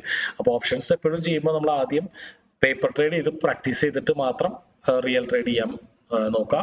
അപ്പൊ ഇതെങ്ങനെയാണ് ഇതൊക്കെ ഉപയോഗിച്ച് ട്രേഡ് ചെയ്യണം എന്നുള്ളതൊക്കെ നമ്മൾ ഇൻട്രാഡേ പഠിച്ചു കഴിഞ്ഞിട്ട് ലൈവ് ട്രേഡിംഗ് സെക്ഷൻ വന്നല്ലോ, അതുപോലെ ഒരു ലൈവ് ട്രേഡിംഗ് സെക്ഷൻ അതിന് വേണ്ടിയിട്ടുണ്ടായിരിക്കും. അപ്പൊ ആ ക്ലാസ്സുകളിലൊക്കെയാണ് ഇത് എക്സിക്യൂഷൻ കാര്യങ്ങളൊക്കെ നമ്മൾ കാണാം. അപ്പൊ ഇപ്പൊ നമ്മൾ പഠിക്കുന്നത് എന്താണ് കോൾ ഓപ്ഷൻ പുട്ട് ഓപ്ഷൻ എന്നുള്ളതൊക്കെയാണ് അല്ലെ. അപ്പോ ഇനി ഓപ്ഷൻ ചെയിൻ നമുക്ക് ഇതിൽ മാത്രമല്ല വേറൊരു വെബ്സൈറ്റും കൂടി ഉണ്ട് അതിന്, അതാണ് നമ്മൾ കോമൺ ആയിട്ട് യൂസ് ചെയ്യണത്. അപ്പൊ അത് നിങ്ങൾ മെയിൻ ഇതൊന്ന് ആക്സസ് ലോഗിൻ ഒക്കെ ഒന്ന് ചെയ്യാൻ നോക്കാം. അപ്പോൾ അതിന്റെ പേരാണ് സെൻസിബിൾ. അപ്പൊ ഇത് നമുക്ക് ഓപ്ഷൻ ബൈയിങ്ങും സെല്ലിങ്ങും ഇവിടെ നമ്മൾ തുടർന്ന് പഠിക്കുന്ന പല കാര്യങ്ങൾക്കും നമുക്ക് ആവശ്യം വരും. എന്താണ് ആവശ്യം എന്ന് ചോദിച്ചു കഴിഞ്ഞാൽ, ഇപ്പൊ ഈ ഒരു കോൺട്രാക്ട് വെച്ചിട്ട് നമുക്ക് ഓപ്ഷൻ ആ എക്സ്പയറി ദിവസം വരെ വെയിറ്റ് ചെയ്യേണ്ടതില്ല അല്ലെ. ഇപ്പൊ ഇന്ന് ഫ്യൂച്ചേഴ്സ് വാങ്ങിച്ചിട്ട് നാളെ നമുക്ക് മതി എന്ന് തോന്നുകയാണെങ്കിൽ നിർത്താലോ. അപ്പൊ ഇന്ന് ഒരു കോൾ ഓപ്ഷൻ മേടിച്ചിട്ട് നാളെ വിറ്റ് കഴിഞ്ഞാൽ ഇത്ര രൂപയാകുമ്പോൾ നാളെ വിറ്റ് കഴിഞ്ഞാൽ എത്ര രൂപ കിട്ടണം എന്ന് അറിയണമെങ്കിൽ അതിനൊരു ഓപ്ഷൻ കാൽക്കുലേറ്റർ ഉണ്ട്. അത് കാൽക്കുലേറ്റർ എന്ന് പറഞ്ഞാൽ ചുമ്മാ ഒരു കാൽക്കുലേറ്റർ പോലെയല്ല, അതൊരു വെബ്സൈറ്റ് ആണ്. ഓക്കെ, അപ്പൊ ആ വെബ്സൈറ്റ് ഇന്ത്യയിൽ തന്നെ വളരെ അപൂർവം വെബ്സൈറ്റുകളാണ് ഇത്തരത്തിലുള്ള ഒരു കാൽക്കുലേഷൻ നടത്തുന്നത്. അത് ഏറ്റവും ഫേമസ് ആയിട്ടുള്ള ഒരു വെബ്സൈറ്റ് ആണ് സെൻസിബിൾ. അപ്പോൾ ആ സെൻസിബിൾ എന്ന് പറയുന്നത് നിങ്ങൾക്ക് അതിന്റെ ആക്സസ് കിട്ടണമെങ്കിൽ ജസ്റ്റ് ഗൂഗിളിൽ പോയിട്ട് സെൻസിബിൾ എന്ന് അടിക്കുക, സെൻസിബിൾ എന്നടിക്കുക, ലോഗിൻ കൊടുക്കുക. അപ്പൊ ലോഗിൻ പേജിലേക്ക് പോയി കഴിഞ്ഞാൽ, സെൻസിബിളിന്റെ മെയിൻ പേജിലേക്ക് പോയി കഴിഞ്ഞാൽ ഇവിടെ ലോഗിൻ എന്ന് പറയുന്ന ഒരു ഓപ്ഷൻ വരും. അപ്പൊ ഇത് ക്ലിക്ക് ചെയ്ത് കഴിഞ്ഞാൽ ഇവർ പറയുന്നുണ്ട് ഇതിൽ Zerodha, Angel one, Upstox, ICICI direct ഇത്രയും ബ്രോക്കേഴ്സ് ഉപയോഗിച്ചിട്ടാണ് ഇതിലേക്ക് കയറാൻ പറ്റും. സൈൻ ഇൻ വിത്ത് ഗൂഗിൾ എന്ന് പറയുന്ന ഒരു ഓപ്ഷൻ ഉണ്ട്. ചിലർക്ക് അതിൽ കയറാൻ പറ്റിയേക്കാം. അത് ഓൾറെഡി ഇതിൽ ഏതെങ്കിലും ആയിട്ട് ഗൂഗിളിൽ ലിങ്ക് ചെയ്ത് എടുക്കണമെങ്കിലൊക്കെയാണ് അതിൽ കയറാൻ പറ്റും. അപ്പൊ ഞാൻ എപ്പോഴും സേഫ് ആയിട്ട് സജസ്റ്റ് ചെയ്യുന്നത് ഈ ഒരു കാര്യത്തിന് വേണ്ടി നമ്മൾ സെറോദ ബ്രോക്കറെ ഡിപ്പെൻഡ് ചെയ്യായിരിക്കും നല്ലത്. കാരണം പലപ്പോഴും ചെറിയ കംപ്ലൈന്റുകൾ കേൾക്കുന്നുണ്ട്. ചിലർ പറഞ്ഞു അപ്സ്റ്റോക്കിൽ വർക്ക് ചെയ്യുന്നില്ല, അങ്ങനെയാണ് ഇങ്ങനെയൊക്കെ. അപ്പോൾ ഞാൻ അപ്സ്റ്റോക്കും ഏഞ്ചൽ വണ്ണും യൂസ് ചെയ്ത് നോക്കിയിട്ട് കുഴപ്പമൊന്നും ഉണ്ടായിരുന്നില്ല, പക്ഷെ ഇപ്പൊ അപ്സ്റ്റോക്കിൽ വർക്ക് ചെയ്യുന്നില്ല എന്ന് കേട്ടു. അപ്പൊ എന്തായാലും സെറോദയിൽ ഇത് കാലഘട്ടങ്ങളായിട്ട് യൂസ് ചെയ്യുന്നതാണ്. അപ്പൊ സെറോദ അതിന് വേണ്ടി ഒന്ന് രജിസ്റ്റർ ചെയ്യാൻ നോക്കാം. ജസ്റ്റ് ഒരു KYC പ്രൊസീജിയർ ഒരു 15 മിനിറ്റ് അല്ലേ എടുക്കുള്ളൂ. അപ്പൊ ഇത് നിങ്ങൾ പഠിച്ചു വരുന്തോറും അത് എത്രയും പെട്ടെന്ന് ചെയ്താൽ അത്ര നല്ലതാണ്. അപ്പൊ സെറോദയിൽ നമ്മൾ ലോഗിൻ ചെയ്ത് കഴിഞ്ഞാൽ സെൻസിബിളിന്റെ ആക്സസ് കിട്ടും. അതായത് ഈ സെറോദ ഓപ്പൺ ചെയ്യണമെങ്കിൽ നമുക്കിപ്പോൾ ഓൾറെഡി ഞാൻ ലോഗിൻ ചെയ്തിട്ടുണ്ട്, അതുകൊണ്ടൊന്നും ചോദിക്കില്ല. അല്ലെങ്കിൽ എന്തുണ്ടാവും, ഇതുപോലെ യൂസർ നെയിമും പാസ്വേഡും ചോദിച്ച് ലോഗിൻ കൊടുത്തു കഴിഞ്ഞാൽ ഇതുപോലെ ഒരു പേജിലേക്ക് വരും. ഓക്കെ, അപ്പൊ അതില് മുകളിൽ പല പല പേജസുകൾ ഉണ്ട്. ഇതിൽ ഈ സ്ട്രാറ്റജി ബിൽഡർ എന്ന് പറയുന്ന ഈ ഒരു സ്ഥലമാണ് ഈ ഓപ്ഷൻസിന്റെ കാൽക്കുലേറ്റർ. ഓപ്ഷൻസ് നമുക്ക് ഒരു കോൾ ഓപ്ഷൻ വാങ്ങി കഴിഞ്ഞാൽ ഇത്ര ദിവസം കഴിഞ്ഞാൽ ഇത്ര രൂപ മുകളിലേക്ക് പോയി കഴിഞ്ഞാൽ നമുക്ക് എത്ര പ്രോഫിറ്റ് വരും ലോസ് വരും എന്നുള്ളതൊക്കെ കൃത്യമായിട്ട് കാൽക്കുലേറ്റ് ചെയ്യാൻ ഒരേ ഒരു ഓപ്ഷൻ എന്ന് പറയുന്നത് ഈ ഒരു സെൻസിബിളാണ്. പിന്നെ ഒരു ഓപ്ഷൻ എക്സ്ട്രാ എഡ്ജ് എന്നൊക്കെ പറയുന്ന ഒരു വെബ്സൈറ്റ് ഒക്കെ ഉണ്ട്. അത് ഇത്രയും ഫ്ലുവന്റ് അല്ല, അല്ലെങ്കിൽ സ്മൂത്ത് അല്ല. ഇപ്പൊ നമ്മൾ പറയാറില്ലേ, ചാർട്ട് ഉപയോഗിക്കാൻ വേണ്ടിയിട്ട്, ചാർട്ട് അനലൈസ് ചെയ്യാൻ വേണ്ടി ഏറ്റവും കൂടുതൽ ആൾക്കാർ യൂസ് ചെയ്യുന്നത് ട്രേഡിംഗ് വ്യൂ ആണ്. വേറെയും കുറെ സോഫ്റ്റ്വെയർസ് ഉണ്ട്, പക്ഷെ എല്ലാവരും ട്രേഡിംഗ് വ്യൂ ആണ് യൂസ് ചെയ്യുന്നത്, കാരണം അത്രയും സ്മൂത്ത് ആണ്. അതുപോലെ തന്നെ ഈ ഓപ്ഷൻ കാൽക്കുലേറ്ററിൽ ട്രേഡിംഗ് വ്യൂ ആയിട്ട് നമുക്ക് സെൻസിബിളിനെ കാണാം. അപ്പൊ ഇതിൽ ഞാൻ സിമ്പിൾ ആയിട്ടൊരു എക്സാമ്പിൾ കാണിച്ചു തരാം, ഇതിന്റെ ഒരു ഗുണം അല്ലെങ്കിൽ എന്താണ് യൂസ് എന്ന് അറിയാൻ വേണ്ടിയിട്ട്. ഇപ്പൊ ഫോർ എക്സാമ്പിൾ നമ്മൾ ഹിൻഡാൽകോ എന്ന് പറയുന്ന സ്റ്റോക്ക് അല്ലെ, ഹിൻഡാൽകോ എന്ന് പറയുന്ന സ്റ്റോക്ക് അടിച്ചു കൊടുത്തു കഴിഞ്ഞാൽ നമുക്ക് ഇതിലും ഓപ്ഷൻ ചെയ്യേണ്ട ഒരു ചെറിയ സാമ്പിൾ കാണാം. നമുക്കറിയാം അറ്റമണി എന്ന് പറയുന്നത് ഇപ്പൊ പ്രൈസ് നിൽക്കുന്നതിന് തൊട്ടടുത്തുള്ള 1040 ആണ്. ലെഫ്റ്റ് സൈഡിൽ കോൾ ഓപ്ഷൻ, റൈറ്റ് സൈഡിൽ പുട്ട് ഓപ്ഷൻ. അപ്പൊ നമുക്ക് കോൾ ഓപ്ഷൻ വാങ്ങണമെങ്കിൽ ഈ ബൈമ ക്ലിക്ക് ചെയ്താൽ മതി. അതിനുശേഷം ഡൺ കൊടുത്തു കഴിഞ്ഞാൽ ഇതൊക്കെ നമുക്ക് വളരെ ഡീറ്റെയിൽ ആയിട്ട് അടുത്ത ക്ലാസ്സിൽ കാണാം. നമ്മൾ ആ പറഞ്ഞ പ്രീമിയം എത്രയാണെന്നുള്ളത് ഇവിടെ കാണിക്കും അല്ലെ. ഫണ്ട്സ് 6790 രൂപ വേണം. അപ്പൊ ഇതിന്റെ രസം എന്ന് പറഞ്ഞു കഴിഞ്ഞാൽ, ഒന്ന് നമുക്ക് ഇവിടെ നിന്ന് തന്നെ ട്രേഡ് ചെയ്യാം. പിന്നെ നമ്മൾ വീണ്ടും സറോദല ഫസ്റ്റ് സ്റ്റോക്കിൽ നിന്ന് പോകേണ്ട, ഇവിടെ തന്നെ ട്രേഡ് പഞ്ച് ചെയ്യാം. ബൈമ ക്ലിക്ക് ചെയ്തിട്ട് നമുക്കത് ബൈ കൊടുത്തു കഴിഞ്ഞാൽ ഇവിടെ നിന്ന് തന്നെ വാങ്ങിച്ചോളും. ഓക്കെ, അപ്പൊ ഇതും സെറോദൻ തമ്മിൽ ഇന്റർ കണക്റ്റഡ് ആവും. ഓക്കെ, ദെൻ അടുത്തത് നമ്മുടെ മെയിൻ യൂസ് എന്ന് പറയുന്നത് അവിടെയൊന്നുമല്ല, നമുക്ക് സമയം കടന്നു പോകും തോറും ഈ കോൾ ഓപ്ഷനിൽ ഉണ്ടാവുന്ന മാറ്റം കാൽക്കുലേറ്റ് ചെയ്യാൻ വേണ്ടിയിട്ടാണ് നമ്മൾ ഇത് ഉപയോഗിക്കുന്നത്. അപ്പൊ നമ്മൾ ഈ ഒരു എക്സാമ്പിൾ നമുക്ക് കാണാം. 6790 രൂപയാണ് നമുക്ക് ഈ ഒരു ട്രേഡ് ചെയ്യാൻ വേണ്ടി വേണ്ടത്. ഇതാ, അപ്പൊ ഇനി നമ്മുടെ എക്സ്പയറി ഡേറ്റ്, ഇവിടെ ഒരു ടൈം സ്ലൈഡർ ഉണ്ട്. അപ്പൊ എക്സ്പയറി ഡേറ്റ് ഇപ്പൊ ഫോർ എക്സാമ്പിൾ 25-ാം തീയതി ചൊവ്വാഴ്ച. നമ്മൾ ഫ്യൂച്ചേഴ്സ് പഠിച്ച പോലെ തന്നെ എല്ലാ മാസവും അവസാനത്തെ ചൊവ്വാഴ്ചയാണ് എക്സ്പയറി. അപ്പൊ എക്സ്പയറി ഡേറ്റ് എത്തുമ്പോഴേക്കും മാർക്കറ്റ് ഒരു 5% മുകളിലേക്ക് പോയി എന്ന് വിചാരിക്കുക. 5% മുകളിലേക്ക് പോയാൽ നമുക്ക് എത്ര പ്രോഫിറ്റ് കിട്ടും എന്നുള്ളത് കൃത്യമായിട്ട് കാണാൻ പറ്റും. എത്രയാണ് വായിക്കാൻ പറ്റുന്നുണ്ടോ?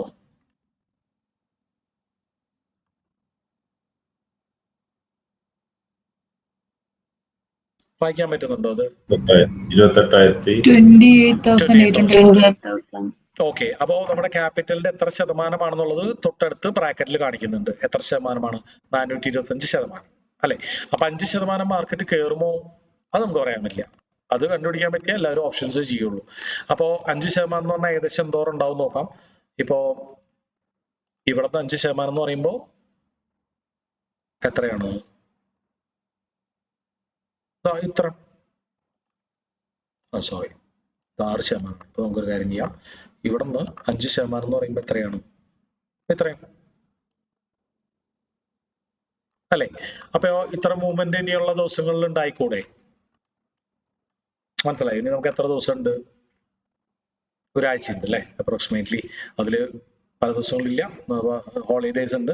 ഒരാഴ്ച കൊണ്ട് നമുക്ക് ഇത്ര മൂവ്മെന്റ് ഉണ്ടാവോ? 5% മൂവ്മെന്റ് ഉണ്ടാവോ? അതറിയണമെങ്കിൽ നമുക്ക് ഒരു വീക്കിലി ചാർട്ട് എടുക്കാം അല്ലെ, ഒരു അപ്രോക്സിമേഷൻ അറിയാൻ വേണ്ടിയിട്ടാണ്. അപ്പോ ഇതിൽ വീക്കിലി ചാർട്ടിൽ ഈ വലിയ ക്യാൻഡിൽസുകളൊക്കെ എത്ര മൂവ് ചെയ്തിട്ടുണ്ട്? 8%. ഈ ക്യാൻഡിൽ എത്ര മൂവ് ചെയ്തിട്ടുണ്ട്? 7% അല്ലെ. അപ്പൊ ഒരു ആവറേജ് മൂവ്മെന്റ് നോക്കുകയാണെങ്കിൽ ഇതിലൊരു ആവറേജ് ക്യാൻഡിൽ നമ്മളൊന്ന് സ്പോട്ട് ചെയ്യുമോ? ഏതെങ്കിലും ഇതൊരു ആവറേജ് ക്യാൻഡിൽ അല്ലേ, ശരാശരി 3.5%. അപ്പോ നോർമലി നമുക്ക് പോസിബിൾ ആയിട്ടുള്ള കാര്യമാണ്. അതായത് സാധാരണ നിലയ്ക്ക് ഒരു നല്ല മൂവ്മെന്റ് ഉണ്ടായാൽ അക്കൗണ്ട് 4 ടൈംസ് ഇരട്ടിക്കുക എന്നുള്ളത് ഓപ്ഷൻസിൽ കോമൺ ആണ്. മനസ്സിലായോ? അപ്പൊ നമ്മൾ പറഞ്ഞു വന്നത് 4 പ്രാവശ്യം ഇരട്ടിക്കുന്നതിനല്ല, ഈ ഒരു സെൻസിബിളിന്റെ പ്രസക്തിയാണ് അല്ലെ. നമുക്ക് ടൈം ഇപ്പൊ നമുക്ക് ഇത് ഈ സമയത്തൊന്നും വെക്കണമെന്നില്ല. ഇപ്പൊ ഫോർ എക്സാമ്പിൾ ഇന്ന് വെൻസ്ഡേ, ഫ്രൈഡേ മാർക്കറ്റ് ക്ലോസ് ചെയ്യുന്ന ടൈമിൽ നമുക്ക് ഫോർ എക്സാമ്പിൾ ഒരു മൈനസ് അടിച്ചു നോക്കാം. -5% മൂവ്മെന്റ് ഉണ്ടായി. ഓക്കെ, -5% മൂവ്മെന്റ് ഉണ്ടായാൽ നമുക്ക് എത്ര രൂപ ലോസ് കാണിക്കുന്നുണ്ട്? 6762. അതായത് നമുക്ക് മാക്സിമം ലോസ് ഇവിടെ പറഞ്ഞിട്ടുണ്ട്, നമ്മൾ കെട്ടിവെച്ച തുക തന്നെയായിരിക്കും. അപ്പോൾ ഇതിലൊരു ഗുണം എന്ന് പറഞ്ഞാൽ, കോൾ ഓപ്ഷന്റെ ഒരു ഗുണം എന്ന് പറഞ്ഞു കഴിഞ്ഞാൽ, ഫ്യൂച്ചേഴ്സുമായിട്ട് കമ്പയർ ചെയ്യുമ്പോൾ ഇതിന് ലിമിറ്റഡ് ലോസേ ഉള്ളൂ, പക്ഷെ അൺലിമിറ്റഡ് പ്രോഫിറ്റിനുള്ള പൊട്ടൻഷ്യൽ ഉണ്ട്. അതായത് പോയാൽ എത്ര മാർക്കറ്റ് താഴ്ത്തേക്ക് പോയാലും, 15% മാർക്കറ്റ് താഴ്ത്തേക്ക് പോയാലും നമുക്ക് ആ കെട്ടിവെച്ച പൈസ തന്നെ പോവുള്ളൂ. പക്ഷെ എന്നാൽ നമ്മൾ വിചാരിക്കുന്ന ഡയറക്ഷനിലേക്ക് മാർക്കറ്റ് പോയാൽ ഒരുപക്ഷെ 10% മൂവ് ചെയ്താൽ, നമ്മൾ നേരത്തെ കണ്ടല്ലോ 8% മൂവ് ചെയ്ത ക്യാൻഡിലൊക്കെ കണ്ടല്ലോ, ഈ 6,790 രൂപയ്ക്ക് നമുക്ക് 50,000 രൂപ വരെ പ്രോഫിറ്റ് കിട്ടാനുള്ള ചോയ്സ് ഉണ്ട്. അപ്പൊ നമ്മൾ മനസ്സിലാക്കേണ്ടത് ഓക്കെ ഓപ്ഷൻസ് അത്ര നല്ലതാണ് എന്നുള്ളതല്ല, മാർക്കറ്റ് 10% മുകളിലേക്ക് പോകും എന്നുള്ള ആ ക്യാൻഡിൽ മുന്നേ കൂട്ടി പ്രഡിക്റ്റ് ചെയ്യാൻ അത്ര ടഫാണെന്ന് മനസ്സിലാക്കിയാൽ മതി. അപ്പോൾ അങ്ങനെ നിങ്ങൾക്ക് പ്രഡിക്റ്റ് ചെയ്യാനുള്ള ടെക്നിക്കൽ അനാലിസിസ് ഐഡിയകളും സ്ട്രാറ്റജികളും ഉണ്ടെങ്കിൽ നമുക്ക് ഈ ഫോറക്സിലേക്ക് ഒന്നും പോകേണ്ട കാര്യമില്ല, അല്ലെ ക്രിപ്റ്റോയിലേക്ക് ബിറ്റ് കോയിനിലേക്ക് ഒന്നും പോകേണ്ട കാര്യമില്ല. നമുക്ക് ഇഷ്ടമുള്ള കളി കളിക്കാനുള്ള എല്ലാ ചോയ്സുകളും സർക്കാർ ഇവിടെ ഒരുക്കിയിട്ടുണ്ട്. ഓക്കെ അല്ലേ? അപ്പോൾ ഏകദേശം ഓപ്ഷൻസിനെ കുറിച്ച് നല്ലൊരു ധാരണയായെന്ന് വിചാരിക്കുന്നു. അപ്പൊ പുട്ട് ഓപ്ഷൻ നമുക്ക് ഇമാജിൻ ചെയ്യാം അല്ലെ, നല്ല സ്പീഡിൽ താഴ്ത്തേക്ക് പോയി കഴിഞ്ഞാൽ ചെറിയ ക്യാപിറ്റൽ കൊണ്ട് വലിയ പ്രോഫിറ്റ് ഉണ്ടാക്കാനുള്ള ഒരു ചോയ്സ് ആണ് പുട്ട് ഓപ്ഷൻ. ഓക്കെ, അപ്പൊ ഇന്നത്തെ ക്ലാസ് കുറച്ച് ലെങ്ത് ചെയ്യുന്നു തോന്നുന്നു അല്ലെ? ഓക്കെ, ഞാൻ ആ